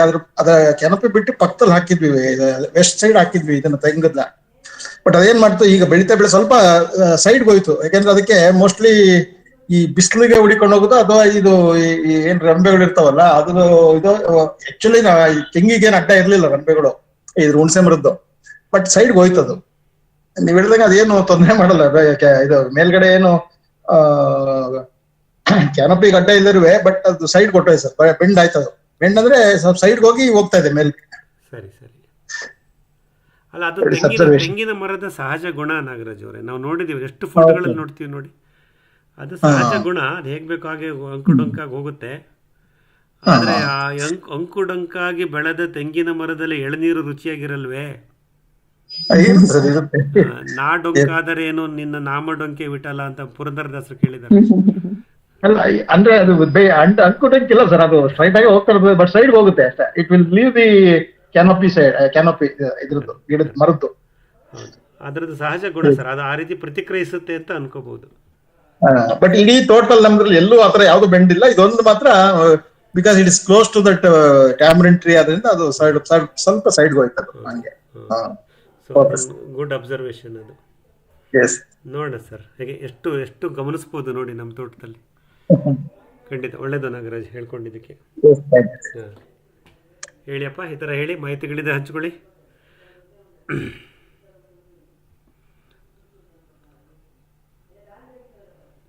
ಸರ್ ಪ್ರಶಾಂತ್ ಅಂತ ಸರ್ ಇಲ್ಲಿ. ಅದೇ ಇವತ್ತು ಗುರುದೀಪ್ ಸರ್ ಹೇಳಿದ್ರು, ಇವಾಗ ಮೈಕ್ರೋಬ್ಸ್ ನ ಜಾಸ್ತಿ ಮಾಡೋದಿಕ್ಕೆ ಸಾಲ್ಯುಬಲ್ ಪ್ರೋಟೀನ್ಸ್ ಕೊಡಬೇಕು ಅಂತ. ನಾವು ಇವಾಗ ಮೈಕ್ರೋಬ್ಸ್ಗೆ ಫುಡ್ ಅಂತೇಳಿ ಇವಾಗ ಹಿಂಡಿ ದ್ರಾವಣ ಮಾಡಿ ಹಾಕ್ಬೇಕು ಅಂತ ನಾವು ಡಿಸ್ಕಸ್ ಮಾಡಿದ್ವಿ. ಸೊ ಇವಾಗ ಯಾವ ತರ ಅಂದ್ರೆ ಯಾವ್ದು ಬೆಟರು ಅಥವಾ ಯಾವ ಫಾಲೋ ಮಾಡಬೇಕು ಅಂದ್ರೆ ಇವತ್ತು ಅವ್ರ ಪಾಪ ಅವ್ರ ಕಡೆಯಿಂದ ಅವರು ಇನ್ಪುಟ್ಸ್ ಕೊಟ್ರು. ಬಟ್ ನಿಮ್ಮ ವ್ಯೂ ಏನು ಸರ್, ಯಾವ ತರ ಇದ್ ಮಾಡೋದು ಅಂದ್ರೆ? ಅಲ್ಲ, ಅವ್ರು ಹೇಳ್ತಾರೆ, ಅವ್ರ ಮೊದಲನೇ ಪ್ರಶ್ನೆ ಸಿಂಬಯಾಟಿಕ್ ಬಗ್ಗೆ ಹೇಳಿದ್ರಲ್ಲ, ಸಸ್ಯದ ಬೇರುಗಳು ಸೂಕ್ಷ್ಮ ಜೀವಿಗಳಿಗೆ ಪ್ರೋಟೀನ್ ಅನ್ನು ತಯಾರು ಮಾಡಿ ಕೊಡ್ತವೆ. ಅದು ಮೊದಲನೇ ಸೆಂಟೆನ್ಸ್ ಅವ್ರು ಹೇಳಿದ್ದು ಇವತ್ತುವೆ. Plants will feed the microbes, microbes will feed the plant, that is symbiotic between the two ಅಂತ ಹೇಳಿದ್ರಲ್ವಾ. ಅಲ್ಲೇ ಎಲ್ಲವೂ ಇದೆ. ಪ್ರಕೃತಿ ನೇಚರ್ನ ಅರ್ಥ ಮಾಡ್ಕೋಬೇಕಂದ್ರೆ ಅಲ್ಲೇ ಆಗೋಯ್ತಲ್ಲಪ್ಪ. ಮೊದಲನೇ ಹಂತದಲ್ಲೇ ನಾವು ಎಷ್ಟು ಸಸ್ಯ ವೈವಿಧ್ಯತೆಗಳನ್ನು ಸೃಷ್ಟಿ ಮಾಡ್ತೀವೋ, ನಮ್ಮ ಭೂಮಿಯ ಪ್ರತಿ ಚದುರದಲ್ಲಿ ಎಷ್ಟು ವಿವಿಧ ಪ್ರಜಾತಿಯ ಸಸ್ಯಗಳನ್ನು ಬೆಳೆಸ್ತೀವೋ, ಅಷ್ಟು ಬೇರುಗಳು ಸಸ್ಯಗಳ ಆಹಾರ ಉತ್ಪಾದನೆ ಮಾಡಿ ಬೇರಿನ ಮುಖಾಂತರ ಸೂಕ್ಷ್ಮಜೀವಿಗಳಿಗೆ ಕೊಡ್ತವೆ. ಹಾಗಾಗಿ ಸೂಕ್ಷ್ಮ ಜೀವಿಗಳಿಗೆ ಬೇಕಾದಂತಹ ಪ್ರೋಟೀನು ಅಥವಾ ಆಹಾರ ಸಸ್ಯಗಳಲ್ಲೇ ಉತ್ಪತ್ತಿಯಾಗುತ್ತೆ, ಪೂರೈಸಲ್ಪಡುತ್ತೆ. ಅದು ಸಾಕಲ್ಲ ಸರ್, ಅಲ್ಲಿಗೆ ನಿಲ್ಲಿಸ್ಕೊಂಡ್ಬಿಡೋಣ, ಮುಂದಕ್ಕೆ ಹೋಗೋದೇ ಬೇಡ, ಮತ್ತೆ ಒಳಸೂರಿ ಕಡೆ ಹೋಗೋದೇಕೆ? ನಮ್ಮಲ್ಲಿ ಪ್ಲಾಂಟ್ ಡೈವರ್ಸಿಟಿ ಇದೆಯಲ್ಲ sir, we have maintain so much of plant diversity. ಮೊದಲನೇ ಹಂತ. ಎರಡನೇ ಹಂತ ಮುಚ್ಚಿಗೆ. ನಾವು ಪ್ರತಿ ಹಂತದಲ್ಲೂ ನಾವು ಸಜೀವ ಸಸ್ಯಗಳ ಜೊತೆಗೆ ಸಸ್ಯ ತ್ಯಾಜ್ಯಗಳನ್ನು, ಬೆಳೆ ತ್ಯಾಜ್ಯಗಳನ್ನು ಮುಚ್ಚಿಗೆ ಮಾಡ್ತಾ ಬರ್ತಿರ್ತೀವಿ ಕಾಲಕ್ರಮ ಹಂತವಾಗಿ. ಸೊ ಮುಚ್ಚಿಗೆನಲ್ಲೂ ಎಲ್ಲಾ ತರದ ಆಹಾರಗಳು ಸಿಗುತ್ತಲ್ಲ, ಮಣ್ಣು ಜೀವಿಗಳಿಗೆ, ಸೂಕ್ಷ್ಮ ಜೀವಿಗಳಿಗೆ. ಅದು ಸಾಲದು ಅಂದ್ರೆ ಪ್ರಾಥಮಿಕ ಹಂತದಲ್ಲಿ ಹೊಸದಾಗಿ ಕೃಷಿ ಶುರು ಮಾಡಿದಾಗ, ಇಂಟರ್ಮೀಡಿಯೇಟರಿ PUC ಲೆವೆಲ್ ಅಲ್ಲಿ ಇದ್ದಾಗ ಹಿಂಡಿ ದ್ರಾವಣ ಕೊಡ್ರಪ್ಪ, ಆಮೇಲೆ ಅದು ಬೇಕಿಲ್ಲ ಅಂತಲೇ ನಾನು ಹೇಳ್ತೀನಿ. It is just N additional supplement ಅಷ್ಟೇ. ಯಾವುದೋ ಹಿಂಡಿ ದ್ರಾವಣ ಕೊಡೋದು ಅಥವಾ ಬೇರೆ ರೀತಿಯ ಪ್ರೋಟೀನ್ ಮಾರ್ಗಗಳನ್ನು ಅವಲಂಬಿಸೋದು ಅದು ಅಡಿಷನಲ್ ಸಪ್ಲಿಮೆಂಟ್ ಆಗಿರಲಿ. ನೈಸರ್ಗಿಕ ಕೃಷಿನಲ್ಲಿ ನಾವು ನಿಸರ್ಗವನ್ನು ನೋಡುವಾಗ ಸಸ್ಯಗಳೇ ಸೂಕ್ಷ್ಮಜೀವಿಗಳೇ ಸಸ್ಯಗಳನ್ನು ಪರಸ್ಪರ ಅವಲಂಬಿಸಿಕೊಂಡು ಯಾವ ಬೆಳೀತಾವೋ ಅದು ನಿಜವಾಗ್ಲೂ ನಿಸರ್ಗದತ್ತವಾದ ಕೃಷಿ ಆಗುತ್ತೆ, ನಮ್ಮ ಹಸ್ತಕ್ಷೇಪ ಮತ್ತು ಒಳಸುರಿಗಳ ವೆಚ್ಚವಿಲ್ಲದೆ. Okay sir. Okay sir, thanks. Thank you Prashant. ನೋಡಿ ಇದಿಷ್ಟೇ ಸರ್. ಉದಾಹರಣೆಗೆ ಇದಕ್ಕೆ ಕಣ್ಣಪ್ಪ ನಾವು ಹೆಸರಿಟ್ಟಿರೋದು ಬೇರು ತಿಳಿಯ ಬನ್ನಿ. ಏನಕ್ಕೆ ಬೇರು ತಿಳಿಯ ಬನ್ನಿ ಅಂತೀವಿ? ಇದು you have to go to the root of a subject. ಈ ಸಬ್ಜೆಕ್ಟ್ ರೂಟ್ಸ್ಗೆ ಹೋದಾಗ ನಮ್ಗೆ ಅರ್ಥ ಆಗ್ತಾ ಹೋಗುತ್ತೆ ಯಾವುದು ಸಹಜವಾಗಿ ಪ್ರಕೃತಿಯೇ ನಿಸರ್ಗವೇ ನಿರ್ವಹಿಸುತ್ತೋ ಅಲ್ಲಿ ಯಾಕೆ ನಾವು ಹಸ್ತಕ್ಷೇಪ ಮಾಡ್ತಿದ್ದೀವಿ, ಅಲ್ಲಿ ಯಾಕೆ ನಾವು ಮುಖ ತೋರಿಸ್ತಾ ಇದ್ದೀವಿ, ಯಾಕೆ ನಮ್ಮ ಮೇಲೆ ನಾವು ಒತ್ತಡ ಹಾಕುತ್ತಾ ಇದ್ದೀವಿ, ಯಾಕೆ ಇಲ್ಲದ ಉಪಕ್ರಮಗಳನ್ನು ಪಾಲಿಸ್ತಾ ಇದ್ದೀವಿ, ಎಲ್ಲವೂ ಪ್ರಕೃತಿಯಿಂದಲೇ ಸ್ವನಿಯಂತ್ರಿತವಾಗಿ ಆಗ್ತಾ ಇದೆಯಲ್ವಾ. ಅದಕ್ಕೆ ನಮ್ಮ ವರ್ಕ್ಶಾಪ್ಗೆ ನಾವು ಹೆಸರಿಟ್ಟಿರೋದೇ ಬೇರು ತಿಳಿಯ ಬನ್ನಿ. So let us understand the basics, roots of the subject. ಹಾಗಾಗಿ ಈ ಹಂತಕ್ಕೆ ನಮ್ಮ ತೋಟನ ನಾವು ತಗೊಂಡೋಗ್ಬೇಕಣಪ್ಪ. ಸೊ ಬೇರು ತಿಳಿಯ ಬನ್ನಿ ಕಾರ್ಯಕ್ರಮದಲ್ಲಿ ಭಾಗವಹಿಸಿದ್ರೆ ಈ ಥರ ಸಾಕಷ್ಟು ಮಾಹಿತಿಗಳು ನಿಮಗೆ ಸಿಗ್ತಾ ಹೋಗುತ್ತೆ. ಆಲ್ರೆಡಿ ಇವತ್ತು ನಾಗ್ಪಾಲ್ ಸರ್ ಹೇಳ್ದಂಗೆ ನ್ಯಾಚುರಲ್ ಫಾರ್ಮಿಂಗ್ ಅಂದರೆ ಏನು, ನೇಚರ್ ಪ್ಲಸ್ ಫಾರ್ಮಿಂಗ್. ಸೊ ನಿಮ್ಮ farming practices, package of practices, ನಿಮ್ಮ ಕೃಷಿಯ ಒಂದು ಚೌಕಟ್ಟು ಪ್ರಕೃತಿ ಆಧಾರಿತವಾಗಿರಲಿ, ನೇಚರ್ನ ಅವಲಂಬಿಸಿರಲಿ, ನೇಚರ್ನಲ್ಲಿ ಆಗ್ತಕ್ಕಂಥ ಬದಲಾವಣೆಗಳನ್ನು ಗಮನಿಸ್ತಾ ಬನ್ನಿ. ಯಾವುದು ತಂತಾನೇ ನಿಯಂತ್ರಿಸಲ್ಪಡುತ್ತೋ by act of nature, why we need to make our intervention. ನಾವು ಯಾಕಪ್ಪ ಮೂಗು ತೋರಿಸ್ಬೇಕು, ಹಸ್ತಕ್ಷೇಪ ಮಾಡಬೇಕು ಅಲ್ವಾ? ಸರಿ ಕಣಪ್ಪ, ಹೇಳಿ. ಇದು ಇನ್ನು ಕೊನೆ ವಿಷಯ ಇದೊಂದಿದೆ, ಹೇಳ್ಬಿಡ್ತೀನಿ, ರಿಮೈಂಡರ್ ಅಷ್ಟೇ. ಏನಾದ್ರು ಇನ್ನೂ ವಿಷಯಗಳಿದ್ರೆ ಗಮನಿಸಿ, ಹೇಳ್ತಾ ಬನ್ನಿ. ಯಾರಿಗೆ ಮಾಹಿತಿ ತಲುಪಿಲ್ವೋ ಇನ್ನು ಚಿಕ್ಕದಾಗಿ ಹೇಳ್ತಾ ಇದ್ದೀನಿ. ಈ ಶುಕ್ರವಾರ ಮತ್ತು ಶನಿವಾರ ನಮ್ಮ MS ಫಾರಂ ಸಾಸಲು ದೊಡ್ಡಬಳ್ಳಾಪುರ ಇಲ್ಲಿ ಒಂದು 2 ದಿನದ ಕಾರ್ಯಕ್ರಮ. ಈ ಸಲ ಬೇಕು ಅಂತಲೇ ಶುಕ್ರವಾರ ರಾತ್ರಿ ನಾವೆಲ್ಲ ಜೊತೆಲಿರೋಣ ಅಂತ ಯೋಚನೆ ಮಾಡಿರೋದು. ಯಾಕೆಂದರೆ ಈ 1 ದಿನದ ಕಾರ್ಯಕ್ರಮ ನಾವು 2025 ಒಂದು 10-12 ಸತಿ ಮಾಡಿದ್ವಿ. ಸಾಕಷ್ಟು ಜನ ನೀವು ಬಂದಿದ್ದೀರಾ. ಬಟ್ ಎಲ್ರಿಗೂ ಒಂದು ಒತ್ತಡ ಇರುತ್ತೆ. ಅಲ್ಲಿ ತಲುಪೋಷ್ಟೊತ್ತಿಗೆ ಬೆಳಗ್ಗೆ 11 ಗಂಟೆ ಆಗುತ್ತೆ, ಮತ್ತು 4 ಗಂಟೆಗೆ ನಾವು ವಾಪಸ್ ಮನೆಗೆ ಬರಬೇಕಾಗತ್ತೆ. ಹಾಗಾಗಿ ತೋಟ ನೋಡ್ತೀವಿ, ಗಿಡಗಳನ್ನು ನೋಡ್ತೀವಿ, ಅಥವಾ ಕೆಲವು ವಿಷಯಗಳನ್ನ ಎಕ್ಸ್ಚೇಂಜ್ ಮಾಡ್ಕೋತಿದ್ವಿ ಹೊರತು ನಾವು ಡೀಟೇಲಾಗಿ ಮಾತಾಡೋಕ್ಕಾಗಿರಲಿಲ್ಲ. ಅದಕ್ಕೆ ಈ ಸಲ ಏನು ಮಾಡಿದ್ದೀವಿ ಅಂದರೆ, ನಾಳಿದ್ದು ಶುಕ್ರವಾರ ರಾತ್ರಿ ಅಲ್ಲೇ ಇರೋಣ, ಜೊತೆಯಲ್ಲೇ ವೈಟ್ ಬೋರ್ಡ್ ಪಕ್ಕದಲ್ಲಿ ಇಟ್ಕೊಳ್ಳೋಣ. ನಮ್ಮ ಎಲ್ಲ ಅನುಮಾನಗಳನ್ನು ಅನುಭವಗಳನ್ನು ಅಲ್ಲಿ ಹೇಳ್ತಾ ಹೋಗೋಣ. ಅಟ್ಲೀಸ್ಟ್ ಒಂದು 3-4 ಗಂಟೆ ನಾವು ವೈಟ್ ಬೋರ್ಡ್ ಡಿಸ್ಕಷನ್ ಮಾಡೋಣ ಅಂತೇಳಿ ಇದನ್ನು 2 ದಿನದ ಕಾರ್ಯಕ್ರಮ ಅಂತ ಮಾಡಿದ್ದೀವಿ. ಹಾಗಾಗಿ ದಯವಿಟ್ಟು ಯಾರಿಗೆ ಅವಕಾಶ ಇದೆಯೋ ಖಂಡಿತ ಬನ್ನಿ. ನೀವು ಹಿಂದೆ ಬಂದಿದ್ದರೂ ಇನ್ನೊಮ್ಮೆ ಬನ್ನಿ ಅಂತ ಕರಿತೀನಿ. ಯಾಕೆಂದರೆ ಆ ಪ್ರಕೃತಿನಲ್ಲಿ, ನೈಸರ್ಗಿಕದಲ್ಲಿ ಸಾಕಷ್ಟು ಬದಲಾವಣೆಗಳನ್ನು ನಾನು ಗುರುತಿಸ್ತಾ ಇದ್ದೀನಿ ನಮ್ಮನೆ ತೋಟದಲ್ಲಿ, MS ಫಾರ್ಮ್ನಲ್ಲಿ. ನೀವು ಹಿಂದೆ ಬಂದಿದ್ರು, ಇವಾಗ ಮತ್ತೆ ಬನ್ನಿ, ಇನ್ನೊಂದು ಸಲ ಬನ್ನಿ, ಅದನ್ನು ಗಮನಿಸ್ಕೊಳ್ಳಿ. ಮತ್ತು ಈ ಏನು ಬೇರು ತಿಳಿಯ ಬನ್ನಿ ಅಂತ ನಾವು ಮಾಡ್ತೀವಿ, ಇದನ್ನು ಮಾಡ್ತಾ ಹೋಗೋಣ. I think we will have a very very quality time after sunset on Friday evening till we go to the sleep. ರಾತ್ರಿ ಸಂಜೆ ಸೂರ್ಯಾಸ್ತದ ನಂತರ ನಿದ್ದೆ ಬರೋ ತನಕ ನಾವು ಮಾತಾಡೋಣ. ವೈಟ್ ಬೋರ್ಡ್ ಇಟ್ಕೊಂಡಿರ್ತೀನಿ. ಎಲ್ಲ ಸಂದೇಹಗಳನ್ನು ನಿವಾರಿಸ್ತಾ ಹೋಗೋಣ, ವಿಮರ್ಶೆ ಮಾಡ್ತಾ ಹೋಗೋಣ. ಆಮೇಲೆ ನಿಮ್ಮ ಅನುಭವಗಳನ್ನು ಹೇಳ್ತಾ ಬನ್ನಿ. You have to lead the discussion on Friday evening. ಬೆಳಗ್ಗೆ ನನ್ನ ತೋಟದಲ್ಲಿ ಏನಿದೆ ಎಲ್ಲವನ್ನು ತೋರಿಸ್ತೀನಿ, ಮಾಹಿತಿ ಕೊಡ್ತೀನಿ, ಅನುಮಾನಗಳಿಂದ ಪರಿಹರಿಸ್ಕೊಳ್ಳಿ, ಮತ್ತು ನನಗೂ ಸಲಹೆ ಕೊಡೋಗಿದ್ದರೆ ಕೊಡ್ರಿ. ಮುಖ್ಯವಾಗಿ ಸಂಜೆ ನಾವೇನು ಜೊತೆಲಿ ಇರ್ತೀವಿ, ಶುಕ್ರವಾರ ಸಂಜೆ ರಾತ್ರಿ, ಅದು ಬಹಳ ಉತ್ತಮವಾದ ಸಮಯ ಆಗಲಿ, ಎಲ್ಲರಿಗೂ ಅದರಲ್ಲಿ ಸಾಕಷ್ಟು ಗುಣಮಟ್ಟದ ಅನುಭವ ಆಗಲಿ ಅನ್ನೋ ಒಂದು ಆಸೆಯಿಂದ 2 ದಿನದ ಕಾರ್ಯಕ್ರಮ ಮಾಡ್ತಾಯಿದ್ದೀವಿ. ದಯವಿಟ್ಟು 2 ದಿನ ನಮ್ಮ ಜೊತೆ ಇರಿ. ಈ ಬೇರು ತಿಳಿಯ ಬನ್ನಿ ಅನ್ನೋ ಈ ಒಂದು ಇದರಲ್ಲಿ ಇರ್ತೀರಾ ಅಂತ ಹೇಳ್ತಾ ಅಂದ್ಕೊತೀನಿ. ಇದರಲ್ಲಿ ರಿಜಿಸ್ಟ್ರೇಷನ್ ಮಾಡಲಿಕ್ಕೆ ನಮ್ಮ ವಿವರ ಇನ್ಫೋವಾಹಿನಿ ವಿಶ್ವಾಸ್ ಅವರು ನಿಮಗೆಲ್ರಿಗೂ ಮಾಹಿತಿ ಕೊಡ್ತಾ ಇದ್ದಾರೆ. ಈ ಲಿಂಕನ್ನು ಯೂಸ್ ಮಾಡಿ ರಿಜಿಸ್ಟ್ರೇಷನ್ ಮಾಡಿಕೊಂಡು ಬನ್ನಿ, ಅಥವಾ ನನಗೆ ಫೋನ್ ಮಾಡಿ ತಿಳಿಸಿ ಬನ್ನಿ ಅಂತ ಹೇಳ್ತಾ ಈ ಮಾಹಿತಿಯನ್ನು ನಿಮ್ಮಲ್ಲಿ ಹೇಳ್ತಾ ಇದ್ದೀನಿ. ಹೇಳಿಯಪ್ಪ, ಇನ್ನೇನಾದರೂ ವಿಷಯಗಳಿದ್ರೆ ಹೇಳಿ. ಸರ್, ಮಲ್ಲಿಕಾರ್ಜುನ್ ಗೌರಿಬಿದನಿಂದ. ಸರ್, ಎಷ್ಟೊತ್ತು ಸ್ಟಾರ್ಟ್ ಆಗುತ್ತೆ ಸರ್? 10 ಗಂಟೆಗೆ 9 ಗಂಟೆಗೆ? ಬೆಳಗ್ಗೆ 9:30 ಅಂತ ಬರೆದಿದ್ದಾರೆ ವಿಶ್ವಾಸು. ಸರಿ ಸರ್. ಇಲ್ಲ 10 ಗಂಟೆ ಅಂತೂ ಇದೆ. ಬೇಗ ಬಂದಷ್ಟು ನಮ್ಮ ನೆಟ್ವರ್ಕಿಂಗ್ ಟೈಮ್ ಅಂತೀವಿ ಸರ್. ಸರಿ ಸರ್. ಬೆಳಗ್ಗೆ ನಾವು 10 ಗಂಟೆಗೆ ಸೇರಿಕೊಂಡಾಗ ಹೌದು ಸರ್, ಒಂದು ಅರ್ಧ ಗಂಟೆ ನಾವು ಪರಸ್ಪರ ಪರಿಚಯ. ನೋಡಿ, ವೆಬಿನಾರ್ನಲ್ಲಿ ನಾವು ಪ್ರತಿ ವಾರ ಮೀಟ್ ಮಾಡೋದಂತೂ ನಿಜ. ಆದರೆ ನಾವು ಪರಸ್ಪರ ಭೇಟಿನೇ ಆಗಿರಲ್ಲ ಎಷ್ಟೋ ಜನಗಳಿಗೆ. ಅವ್ರಿಗೆಲ್ಲ ಒಂದು ಅವಕಾಶ ಆಗುತ್ತೆ. ಬೇಗ ಬನ್ನಿ, ಸಾಕಷ್ಟು ಸಮಯ ಜೊತೆಲಿ ಕಳಿಯೋಣ. ಸರಿ ಸರ್. ಪರಸ್ಪರ ಪರಿಚಯ ಮಾಡ್ಕೊಳ್ಳಿ, ಮಾಡಿಕೊಂಡು ನಂತರ ತೋಟದಲ್ಲಿ ಓಡಾಡ್ಕೊಂಡು ಬರೋಣಂತೆ. Okay sir. ಸೊ ಬೆಳಗ್ಗೆ 10 ಗಂಟೆಗೆ ಬಂದರೆ ಒಳ್ಳೆಯದು. ಸೊ ನಿಮ್ಮ ಮಾರ್ನಿಂಗ್ ನಿಮ್ಮ ಬೇರೆ ಜವಾಬ್ದಾರಿಗಳು ಇರುತ್ತಲ್ಲಪ್ಪ, ಎಲ್ಲವನ್ನು ಮುಗಿಸ್ಕೊಂಡು ಆದಷ್ಟು ಬೇಗ ಬನ್ನಿ ಅಂತ ನಮ್ಮ ರಿಕ್ವೆಸ್ಟ್. Thank you sir.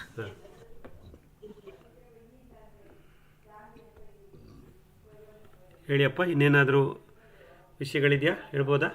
ಒಂದು ಹೇಳ್ಬೇಕಾಗಿತ್ತು, ಅಲ್ಲಿ ಹೇಳ್ತಿದ್ರಲ್ಲ ಗಿಡದ ಜೊತೆ ಮಾತಾಡಿ ಅಂತ, ಅದ್ರದ್ದು ನಂದು ಒಂದು ಸ್ಮಾಲ್ ಎಕ್ಸ್ಪೀರಿಯನ್ಸ್ ಶೇರ್ ಮಾಡ್ಬೇಕಾಗಿತ್ತು. ಹೇಳಿಯಮ್ಮ ಪ್ಲೀಸ್.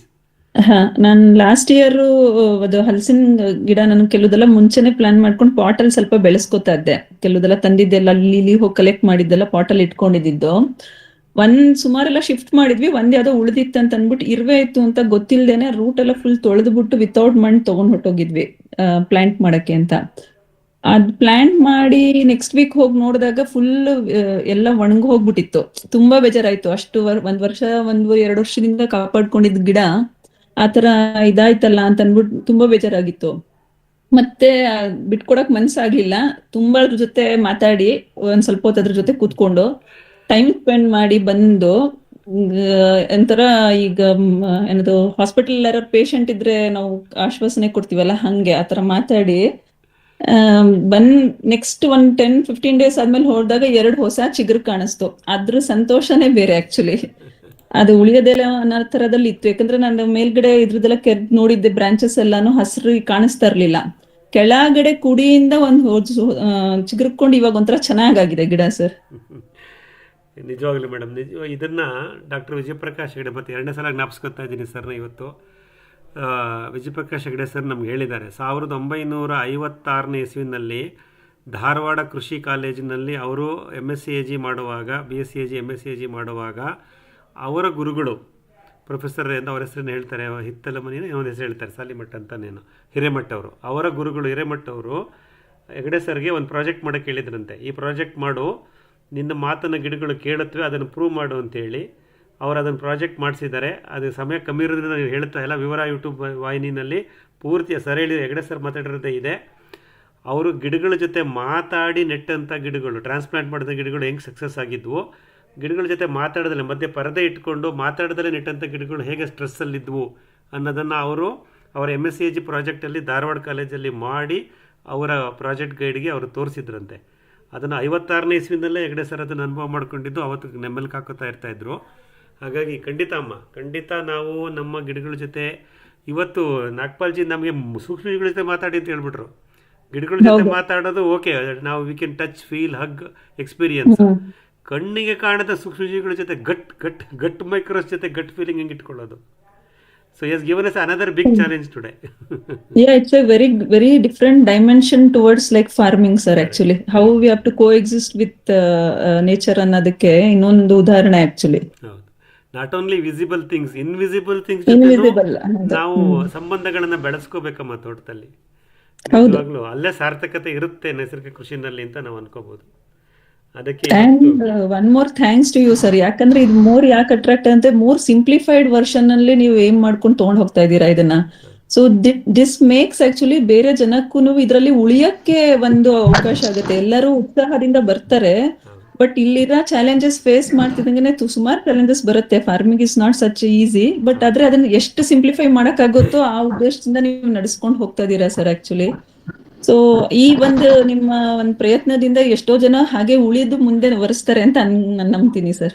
ಅಲ್ಲ, ಖಂಡಿತ ಅಮ್ಮ, ನಮ್ಮೆಲ್ಲರ ಪ್ರಯತ್ನನೂ ಅದೇ ಆಗಿದೆ ಅಲ್ವಾ. ನಮ್ಮ ಪ್ರಯತ್ನಗಳು ಏನು ಅಂತಂದ್ರೆ ರಾಸಾಯನಿಕ ಕೃಷಿ ಮಾಡೋರ್ನ ಯೂಟರ್ನ್ ಹಾಕ್ಸ್ಬೇಕು. ಎಲ್ಲಿಗೆ? ರಾಸಾಯನಿಕ ರಹಿತ ಕೃಷಿಗೆ. ರಾಸಾಯನಿಕ ರಹಿತ ಕೃಷಿ ಮಾಡೋರಿಗೆ ಈ ರೀತಿ ಸರಳ ಚೌಕಟ್ಟನ್ನು ಕೊಡ್ತಾ ಹೋಗ್ಬೇಕು. ಯಾರಿಗೂ ಅದು ಸಂಕೋಲೆಗಳಾಗಬಾರ್ದು, ಬರ್ಡನ್ ಆಗಬಾರ್ದು. ನೋಡಿ, ಇದೇ ವಿಷಯದಲ್ಲಿ ಇವತ್ತು ಮತ್ತು ನಿನ್ನೆ ಆಗಿದ್ದು ಒಂದು ಅನುಭವ ಹೇಳ್ಬಿಡ್ತೀನಿ. ನಮ್ಮ ನೆಟ್ವರ್ಕ್ ಫಾರ್ಮರ್ಸೇನೆ ಗೋಪಾಲ್ ಕೃಷ್ಣ ಸರ್ ಇದ್ದೀರಾ ಜೊತೆಲಿ? ಆನೇಕಲ್ ಹತ್ರ ತಳಿ ಗ್ರಾಮದಲ್ಲಿರ್ತಕ್ಕಂಥ ಗೋಪಾಲ್ ಕೃಷ್ಣ ಸರು, ಮತ್ತು ನಮ್ಮ ಚಿಂತಾಮಣಿಲಿರ್ತಕ್ಕಂಥ ಸುಮಿತ್ ಅವರು ಇದ್ದೀರೇನಪ್ಪ? ಇಬ್ಬರಲ್ಲಿ ಯಾರಾದರೂ ಇವತ್ತು ಏನಪ್ಪ ಯಾರಿದ್ದೀರಾ? ಸುಮಿತ್ ಇದ್ದೀರಾ? ಗೋಪಾಲ್ ಕೃಷ್ಣ ಇದ್ದೀರಾ? ಮತ್ತೆ ಬರ್ತೀರಾ? ಗೋಪಾಲ್ ಕೃಷ್ಣ ಇದ್ದೀನಿ ಸರ್. ಹಾ, ಗೋಪಾಲ್ ಕೃಷ್ಣ ಅವರು ಹೇಳಿ. ನಿನ್ನೆ ನಾವು ಮಾತಾಡಿದ್ದು ಸೂಕ್ಷ್ಮವಾಗಿ ಹೇಳ್ಬಿಡಿ ಎಲ್ರಿಗೂ. ಸರ್ ಅದೇ ಸರ್, ಕನ್ಫ್ಯೂಷನ್ ಆಗಿತ್ತು ನನಗೆ. ಇದು ಈಸಿ ಬೋರ್ ತಗೊಳ್ಳೋದು, ಇಲ್ಲಾಂದ್ರೆ ಸ್ಟಬನ್ ಬೋರ್ ತಗೊಳ್ಳೋದು,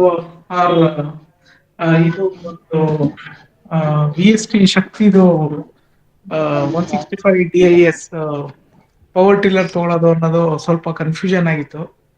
ಸರ್ ಹತ್ರ ಡಿಸ್ಕಸ್ ಮಾಡಿದೆ, ಅದ್ರ ಮೇಲೆ ಒಂದ್ ಸ್ವಲ್ಪ ಕ್ಲಾರಿಟಿ ಬಂತು ನನಗೆ.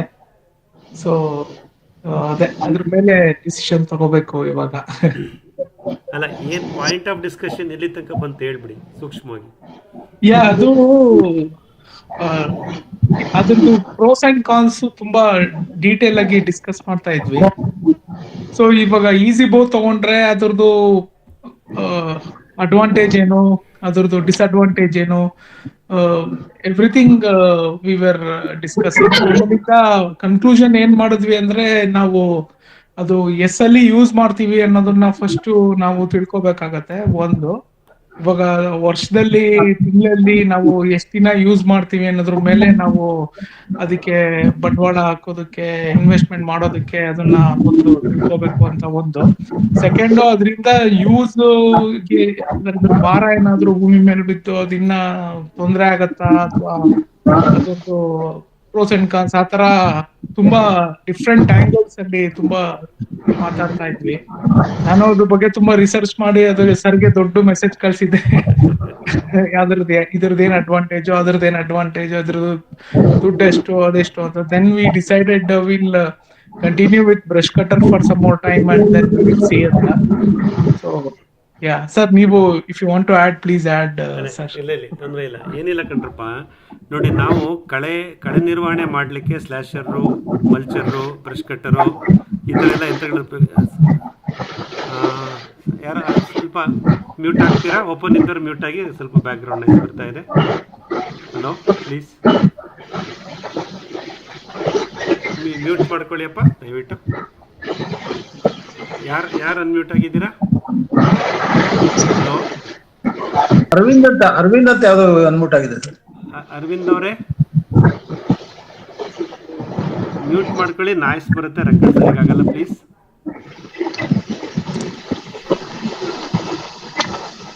ಏನಪ್ಪ ಮಾಡೋದು ಸರ್? ಮೋಸ್ಟ್ಲಿ ಅವ್ರು ಡ್ರೈವಿಂಗ್ ಅಲ್ಲಿ ಇದ್ದಂಗಿದ್ದಾರೆ, ನೀವೇ ಇದನ್ನ ಮಾಡಿ ಸರ್ ಅವ್ರನ್ನ. ನೆಕ್ಸ್ಟ್ ಅದೇ ಹುಡುಕ್ತಿದ್ದೀನಿ ಈಗ. ಸರಿ, ಆಯ್ತು, ಮ್ಯೂಟ್ ಆಗಿದೆ ಬಿಡಿ ಸರ್. ಖಂಡಿತ. ಇಲ್ಲಿ ನಾವು ಗಮನಿಸಬೇಕಾಗಿದ್ದೆ ಅಂದರೆ, ಗೋಪಾಲಕೃಷ್ಣ ಸರ್, ನಾವು ಮತ್ತು ಇವತ್ತು ಬೆಳಗ್ಗೆ ನಮ್ಮ ಸುಮಿತ್ ಚಿಂತಾಮಣಿ ಇದೇ ವಿಷಯ ಮಾತಾಡ್ತಿದ್ವಿ. ಮುಖ್ಯವಾಗಿ ನಾವೇನು ಮಾಡ್ತೀವಿ ಅಂದರೆ, ಕಳೆ ನಿರ್ವಹಣೆಗೋಸ್ಕರ ಯಂತ್ರೋಪಕರಣಗಳನ್ನು ಖರೀದಿ ಮಾಡೋಕ್ಕೆ ಹೋಗ್ತೀವಿ. ಕಳೆ ಒಳ್ಳೆಯದೇ, ಕಳೆ ಬರುತ್ತೆ. ಎಲ್ಲಿವರೆಗೂ ಸೂರ್ಯನ ಬೆಳಕು ಭೂಮಿ ಮೇಲೆ ಬೀಳ್ತಿರುತ್ತೋ ಅಲ್ಲಿವರೆಗೂ ಕಳೆಗಳು ಹುಟ್ಟುತ್ತಾ ಇರುತ್ತೆ. ನಾವು ಕಳೆ ನಿಯಂತ್ರಣ ಮಾಡಲಿಕ್ಕೆ ನಾವು ಮಾಡಬೇಕಾಗಿದ್ದು ಎರಡೇ. ಒಂದು, ನೆರಳು ಸೃಷ್ಟಿ ಮಾಡ್ಕೋಬೇಕು. ಭೂಮಿ ಮೇಲೆ ಸೂರ್ಯನ ಬೆಳಕು ಬೀಳ್ತಿರ್ತದೆ, ನೆರಳು ಮಾಡ್ಕೋಬೇಕು ಮತ್ತು ಮುಚ್ಚಿಗೆ ಕೊಡ್ತಾ ಬರಬೇಕು. ಬಟ್ ಅದೆಲ್ಲವೂ ನಾನು ಅಂದ್ಕೊಂಡಂಗೆ ಪ್ರಾರಂಭದ ದಿನಗಳಲ್ಲಿ ಆಗಲ್ಲ. It will take about 18 months, 1.5 ವರ್ಷ 2 ವರ್ಷ ತನಕ ಆ ಸಮಯ ಬೇಕು. ನಾವು ಕೃಷಿ ಪ್ರಾರಂಭ ಮಾಡಿದ ಪ್ರಥಮ ದಿನಗಳಿಂದಲೇ ನೆರಳು ವೃಕ್ಷಗಳನ್ನು ಮತ್ತು ಮುಚ್ಚಿಗೆ ದ್ರವ್ಯಗಳನ್ನು ಉತ್ಪಾದನೆ ಮಾಡಿ ನಮ್ಮ ತೋಟದಲ್ಲೇ ಮುಚ್ಚಿಗೆ ಮಾಡ್ತಾ ಬಂದಾಗ ಈ ಕಳೆ ನಿಯಂತ್ರಣ ಕಮ್ಮಿ ಆಗ್ತಾ ಬರುತ್ತೆ. ಹಾಗಾಗಿ ಈ ಪ್ರಾಥಮಿಕ ದಿನಗಳಲ್ಲಿ ಕಳೆ ಒಂದು ಸಮಸ್ಯೆ ಆಗ್ಬೋದು. ಕಳೆಯನ್ನು ನಿರ್ವಹಣೆ ಮಾಡಲಿಕ್ಕೆ, ನಿರ್ಮೂಲನೆ ಮಾಡೋಕ್ಕಲ್ಲ, ನಿರ್ವಹಣೆ ಮಾಡಲಿಕ್ಕೆ ಕೆಲವು ಯಂತ್ರಗಳನ್ನು ಬಳಸ್ತೀವಿ. ಅದಕ್ಕೆ ನಾವೆಲ್ಲರೂ ಬಳಸ್ತಿರ್ತಕ್ಕಂಥ ಸರಳವಾದಂಥ ಯಂತ್ರ ಕಳೆ ಕೊಚ್ಚುವ ಯಂತ್ರ ಅಥವಾ ಬ್ರಷ್ ಕಟರ್. ಅದು ಕಡಿಮೆ ಬಂಡವಾಳ ಕೇಳುತ್ತೆ ಮತ್ತು ಯಾವ ವ್ಯಕ್ತಿಯೂ ಸಹ ಅದನ್ನು ಆಪ್ರೇಟ್ ಮಾಡ್ತಾರೆ. ನಾವು ಮಾಡ್ಬೋದು ಅಥವಾ ನಮ್ಮ ಹತ್ರ ಬಂದು ಮಾಡಿಕೊಡೋ ಜನ ಸಿಗ್ತಿರ್ತಾರೆ. ಕಾಸ್ಟ್ ಆಫ್ ಆಪ್ರೇಷನ್ನು ಕಡಿಮೆ ಇರುತ್ತೆ, 750 ml ಪ್ರತಿ ಲೀಟರ್ಗೆ. ಇದು ಕಳೆ ಕೊಚ್ಚುವ ಯಂತ್ರದಲ್ಲೇ ನಿರ್ವಹಣೆ. ಅದಕ್ಕೆ ನಾವೇನು ಹೇಳ್ತೀವಿ ಅಂದರೆ, ಎಲ್ಲಿವರೆಗೂ ನಿಮ್ಮಲ್ಲಿ ನೆರಳು ಮತ್ತು ಮುಚ್ಚಿಗೆ ಬರಲ್ವೋ ಅಲ್ಲಿವರೆಗೂ ಈ ಬ್ರಷ್ ಕಟರ್ನ ಇಟ್ಕೊಂಡು ನಿರ್ವಹಣೆ ಮಾಡ್ಕೊಳ್ಳಿ. ಈ ಸಮಯದಲ್ಲಿ ನೀವು ಸ್ಲ್ಯಾಶರು, ಮಲ್ಚರು, ಇನ್ಯಾವುದೋ ಒಂದು ರೋಟಾವೇಟರು ಇವೆಲ್ಲನೂ ಯಾಕೆ ತರ್ತೀರಾ? ಕಳೆ ನಿರ್ವಹಣೆಗೋಸ್ಕರ. ಅದಕ್ಕೆ ನಾನು ಗೋಪಾಲಕೃಷ್ಣ ಸರ್ಗೆ ಒಂದು ಉದಾಹರಣೆ ಕೊಟ್ಟೆ ನಿನ್ನೆ. ಈಗ ಅವ್ರದ್ದು ನಮ್ಮ ಥರನೇ 4-5 ಎಕರೆ ಇರೋ ಪ್ರದೇಶ ಅಂತ ಅಂದ್ಕೊಳ್ಳೋಣ. ಈಗ ಒಂದು 5 ಎಕರೆ ಪ್ರದೇಶಕ್ಕೆ ಒಂದು ಸಲ ಬ್ರಷ್ ಕಟರ್ನಲ್ಲಿ ಕಳೆ ನಿರ್ವಹಣೆ ಮಾಡಲಿಕ್ಕೆ ನಮಗೆ ಎಷ್ಟು ಸಮಯ ಆಗುತ್ತೆ? 6 ದಿನ ಆಗ್ಬೋದಾ? 8 ದಿನ ಆಗ್ಬೋದಾ? ಸೊ 8 ದಿನ ಅಂತಲೇ ಇಟ್ಕೊಳ್ಳೋಣ. ನಾವೇ ಮಾಡಿದ್ರೆ ಕಾರ್ಮಿಕರಿಲ್ದಲೆ ಒಂದು 8 ದಿನ ಆಗ್ಬೋದು, ಅಥವಾ ಕಾರ್ಮಿಕರನ್ನು ಕರೆಸಿದ್ರೆ 8 ದಿನ ಆಗ್ಬೋದು.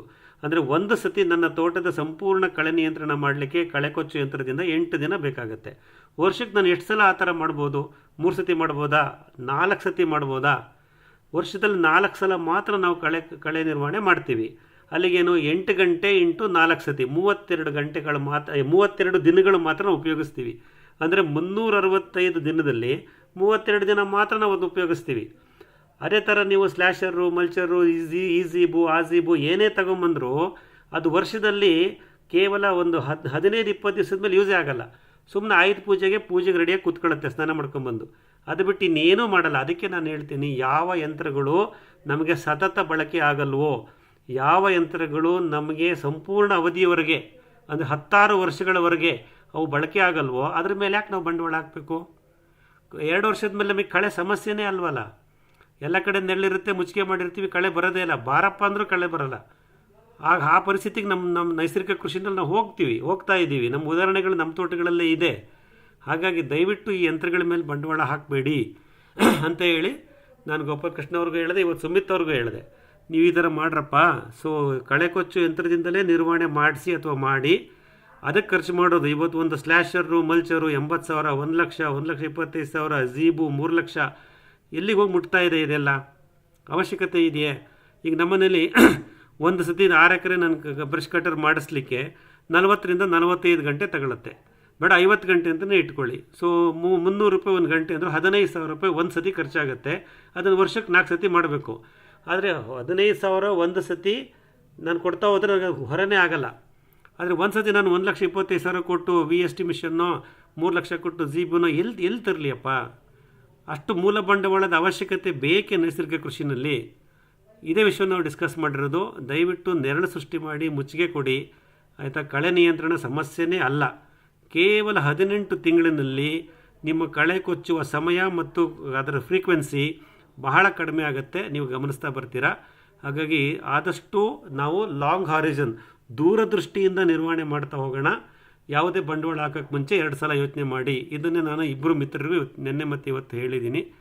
ಇದ್ರ ಬಗ್ಗೆ ನಿಮ್ಮ ಅನುಭವಗಳೇನಾರು ಇದ್ದರೆ, ಅನಿಸಿಕೆಗಳಿದ್ದರೆ ತಿಳಿಸಿ.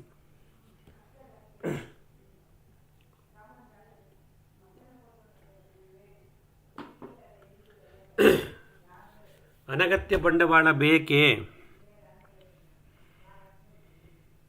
ಅಥವಾ ಈ ಥರ ಬಂಡವಾಳಗಳು ಅನಗತ್ಯವಲ್ಲವೇ? ಬಂಡವಾಳ ಬೇಡ ಸರ್, ಅಲ್ವೇನಪ್ಪ? ಹೌದು ಸರ್. ಮತ್ತು ಯಾವುದನ್ನು ಸರಳವಾಗಿ ನಿಯಂತ್ರಣ ಮಾಡ್ಬೋದು, ನಿರ್ವಹಣೆ ಮಾಡ್ಬೋದು ಕಡಿಮೆ ವೆಚ್ಚದಲ್ಲಿ, ಅದನ್ನು ಮಾಡ್ಬೋದಲ್ಲಪ್ಪ.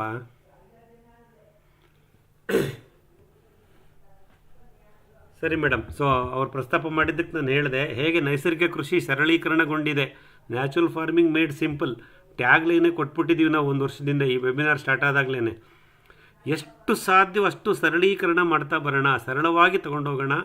ದುಂದುವೆಚ್ಚಗಳನ್ನು ಮಾಡೋದು ಬೇಡ. ಕಡಿಮೆ ಬಂಡವಾಳದಲ್ಲಿ ಮತ್ತು ಕಡಿಮೆ ಶ್ರಮದಲ್ಲಿ ನಾವು ಇವತ್ತು ತೋಟ ನಿರ್ವಹಣೆ ಮಾಡ್ಬೋದು.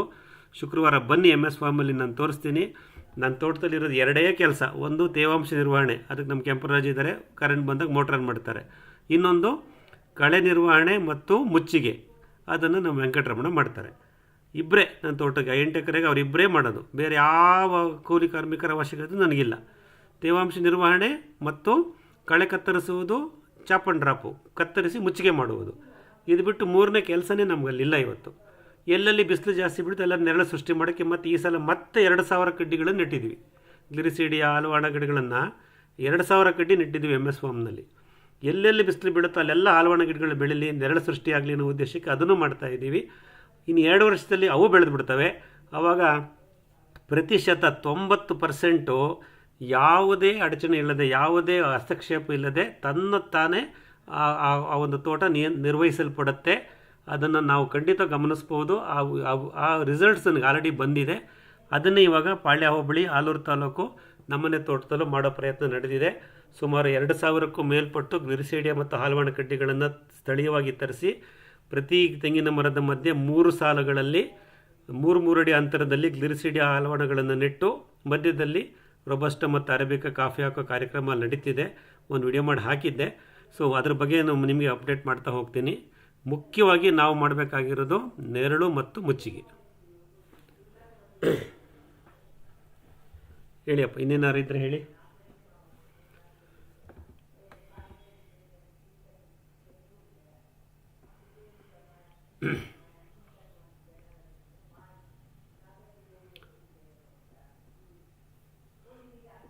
ಓಕೆ. ಸೊ ಇವತ್ತು ಸಾಕಷ್ಟು ಮಾಹಿತಿ ಸಿಕ್ಕಿದೆ. ಪ್ರಥಮವಾಗಿ ನಾನು ನೋಡಿ ಅವ್ರಿಗೆ, ರಾಜೀವ್ P ಅವ್ರಿಗೆ ಥ್ಯಾಂಕ್ಸ್ ಹೇಳಬೇಕು. ಆ ಮನುಷ್ಯ ಎಷ್ಟು ಆಸಕ್ತಿಲಿದ್ದಾರೆ ಅಂದರೆ ನನ್ನ ಹಿಂದೆ ಬಿದ್ದುಬಿಡ್ತಾರೆ, sir can we take a video call on 8 ಅಂತ. ಇದೇ ವೆಬಿನಾರ್, ಈ ಗೂಗಲ್ ಮೀಟ್ ಇದೇ ಲಿಂಕಲ್ಲೇ ನಾನು ಡಿಸ್ಕಸ್ ಮಾಡ್ತೀನಿ ಅವ್ರ ಜೊತೆ. ಬೆಳಗ್ಗೆ ಸಂಜೆ ಮಾತಾಡಿ ಈ ರಚನೆಗಳನ್ನೆಲ್ಲ ಮಾಡಿ, ಆ ಮನುಷ್ಯ ಎಕ್ಸೆಲ್ ಶೀಟಲ್ಲಿ ನೋಡಿ ಎಲ್ಲ ಮಾಡಿದ್ದಾರೆ, ಅದೆಲ್ಲ ಮಾಡಿ ಇದು ಈ ಡಯಾಗ್ರಾಮ್ ಎಲ್ಲ ಮಾಡಿಕೊಟ್ಟೆ. ಒಂದು ಆಸಕ್ತಿಯಿಂದ ನಮ್ಮ ಜೊತೆ ಜೋಡಿಸ್ಕೊತಾರೆ. ಸೊ ಇಷ್ಟೆಲ್ಲ ಇದರಿಂದ ನನಗೂ ಒಂದು ರೀತಿ ಕಲಿಕೆ ಆಗ್ತಾ ಇದೆ. ನೋಡಿ, ಇಂಗುಗುಂಡಿಯ ರಚನೆ ಅದು ಹೇಗೆ ಮಾಡಬೇಕು, ಬದುಗಳು ಕೊಚ್ಚೋಗ್ದಂಗೆ ಹೆಂಗೆ ನೋಡ್ಕೋಬೇಕು, ಇವೆಲ್ಲವನ್ನು ನಾನು ಕಲಿತಾ ಬರ್ತಾ ಇದ್ದೀನಿ ನಿಮ್ಮಗಳ ಜೊತೆ ಕೆಲಸ ಮಾಡ್ತಾ ಅಂತ ಹೇಳ್ತಾ, ಇವತ್ತಿನ ಈ ಒಂದು ಸಂಚಿಕೆಯಲ್ಲಿ ನಾವು 2 ವಿಷಯಗಳನ್ನು ಮಾತಾಡಿದ್ವಿ. ಒಂದು, ಇಂಗುಗುಂಡಿಗಳು, ಬದುಗಳು ಮತ್ತು ಕಾಲುವೆಗಳನ್ನು ನಿರ್ಮಾಣ ಮಾಡಿಕೊಂಡು ಮಳೆ ನೀರು ಕೊಯ್ಲು ಮಾಡೋದು, ಮಣ್ಣು ಕೊಚ್ಚೋಗದ ಮಣ್ಣು ಸವಕಳಿಯನ್ನು ತಪ್ಪಿಸೋದು ಹೇಗೆ, ಅದನ್ನು ನಾವು ಒಂದು ಕೇಸ್ ಸ್ಟಡಿನಲ್ಲಿ ರೆಫರ್ ಮಾಡಿದ್ದೀವಿ. ಅದರದ್ದು ಫೋಟೋಸ್ ಬರುತ್ತೆ, ಶೇರ್ ಮಾಡ್ತೀನಿ. ಮತ್ತು 2ನೇದು ಮುಖ್ಯವಾಗಿ ನಮ್ಮ ಗುರುದೀಪ್ ಸಿಂಗ್ ನಾಗ್ಪಾಲ್ಜಿ, ನನಗಂತೂ ಸುಮಾರು ಒಂದು 6-7 ತಿಂಗಳಿಂದ ನಾವು ಪರಸ್ಪರ ಮಾತಾಡ್ತಾನೆ ಇರ್ತೀವಿ. ಸಾಕಷ್ಟು ವಿಷಯಗಳನ್ನು ನನಗೆ ಕಳಿಸ್ತಾ ಇರ್ತಾರೆ. ಮತ್ತು ನಮ್ಮ ವೆಬಿನಾರ್ನು ಅವರು ಕ್ಲೋಸಾಗಿ ಅಬ್ಸರ್ವ್ ಮಾಡ್ತಾ ಇರ್ತಾರೆ. ಕಳೆದ ವಾರ ಉದಯ್ ಕುಮಾರ್ಜಿ ಅವರು ಮಾತಾಡಿದ್ದನ್ನು ಕೇಳಿ ಇಮಿಡಿಯೇಟಾಗಿ ನನಗೆ ಫೋನ್ ಮಾಡಿ ಬೆಳಗ್ಗೆ ನಾಗ್ಪಾಲ್ಜಿ ಹೇಳಿದ್ರು, ಉದಯ್ ಕುಮಾರ್ ಸರ್ ಒಳ್ಳೆ ಚೆನ್ನಾಗಿ ಮಾತಾಡಿದಾರಪ್ಪ ಮೈಕ್ರೋಬ್ ಬಗ್ಗೆ. So it's very interesting for me, ನಿಮ್ಮ ಗ್ರೂಪ್ ತುಂಬ ಚೆನ್ನಾಗಿದೆ ಸೊ ಅಂತ ಹೇಳಿ ಅಪ್ರಿಷಿಯೇಟ್ ಮಾಡಿದ್ರು. ನಾನು ಆವಾಗಿಲ್ಲ ಸರ್, ನಮ್ಮ ಗ್ರೂಪಿಗೆ ನೀವು ಬರಬೇಕು, ಖಂಡಿತ ನಿಮ್ಮ ಅನುಭವ ನಮಗೆ ಬೇಕು ಅಂತ ರಿಕ್ವೆಸ್ಟ್ ಮಾಡಿದೆ. ಆವಾಗಲೇ ಒಪ್ಕೊಂಡ್ಬಿಟ್ರು ಕಳೆದ ಗುರುವಾರನೇ. ಮತ್ತು ಇವತ್ತು ಬೆಳಗ್ಗೆ ಮತ್ತೆ ನಾನು ಸೂಕ್ಷ್ಮವಾಗಿ ಅವ್ರ ಹತ್ರ ಮಾತಾಡಿದಾಗ ನೋಡಿ, ಸಾಕಷ್ಟು ಸಮಯ ಅವ್ರಿಗೆ 82 ವರ್ಷ ಆದರೂ ಅವರು ಆ ಅನಾರೋಗ್ಯ ಸಾಮಾನ್ಯ ಆ ಒಂದು ಫಿಸಿಕಲ್ ಚಾಲೆಂಜ್ ಇದ್ದರೂ ಸಹ ಬೆಂಗಳೂರಿನಲ್ಲೇ ವಾಸ ಮಾಡ್ತಿದ್ದಾರೆ ನಮ್ಮ ಜೊತೆ. ಸಾಕಷ್ಟು ಮಾಹಿತಿನ ಇವತ್ತು ಕೊಟ್ಟಿದ್ದಾರೆ ನಮಗೆ. ಸೊ ಇವತ್ತು ಅವ್ರಿಗೂ ನಿಮ್ಗಳ ಪರವಾಗಿ ನಾನು ಅವ್ರಿಗೂ ಸಹ ಧನ್ಯವಾದಗಳನ್ನು ಸಲ್ಲಿಸ್ತಾ ಹೋಗ್ತೀನಿ. ಇಷ್ಟನ್ನು ಹೇಳ್ತಾ, ಸಾಧ್ಯವಾದರೆ ಬನ್ನಿ ಶುಕ್ರವಾರ ಮತ್ತು ಶನಿವಾರ ನಮ್ಮ ದೊಡ್ಡಬಳ್ಳಾಪುರ ತಾಲೂಕು ಬನವತಿ ಸಾಸಲು ಹೋಬಳಿ MS ಫಾರ್ಮ್ನಲ್ಲಿ ಮತ್ತೆ ಸೇರೋಣ ಅಂತ ಹೇಳ್ತಾ ಈ ಒಂದು ವೆಬಿನಾರ್ನ ಈ ಸಂಚಿಕೆಯಲ್ಲಿ ಮುಗಿಸ್ತಾ ಇದ್ದೀನಿ. ಮುಂದಿನ ಬುಧವಾರ 29ನೇ ತಾರೀಕು ಜುಲೈ ಮತ್ತೆ ರಾತ್ರಿ 8:30ಕ್ಕೆ ಇನ್ನಷ್ಟು ಮಾಹಿತಿಗಳೊಂದಿಗೆ ಇನ್ನಷ್ಟು ನಮ್ಮ ಅನುಭವ ಹಂಚಿಕೆದಾರನ ಹುಡುಕೊಂಡು ಬರೋಣ ಅಂತ ಹೇಳ್ತಾ ಈ ಸಂಚಿಕೆಯಲ್ಲಿ ಮುಗಿಸ್ತೀನಿ. ಹೇಳಿ ಅಮ್ಮ, ಏನಾರು ಇದೆಯಾ? ಮತ್ತೆ ಮುಂದಿನ ವಾರ ಸೇರೋಣ. ಎಲ್ಲರಿಗೂ ಒಳ್ಳೆಯದಾಗಲಿ. ಶುಭರಾತ್ರಿ. Thank you sir. Thank you sir. Good night good night sir. Thank you. Thank you sir.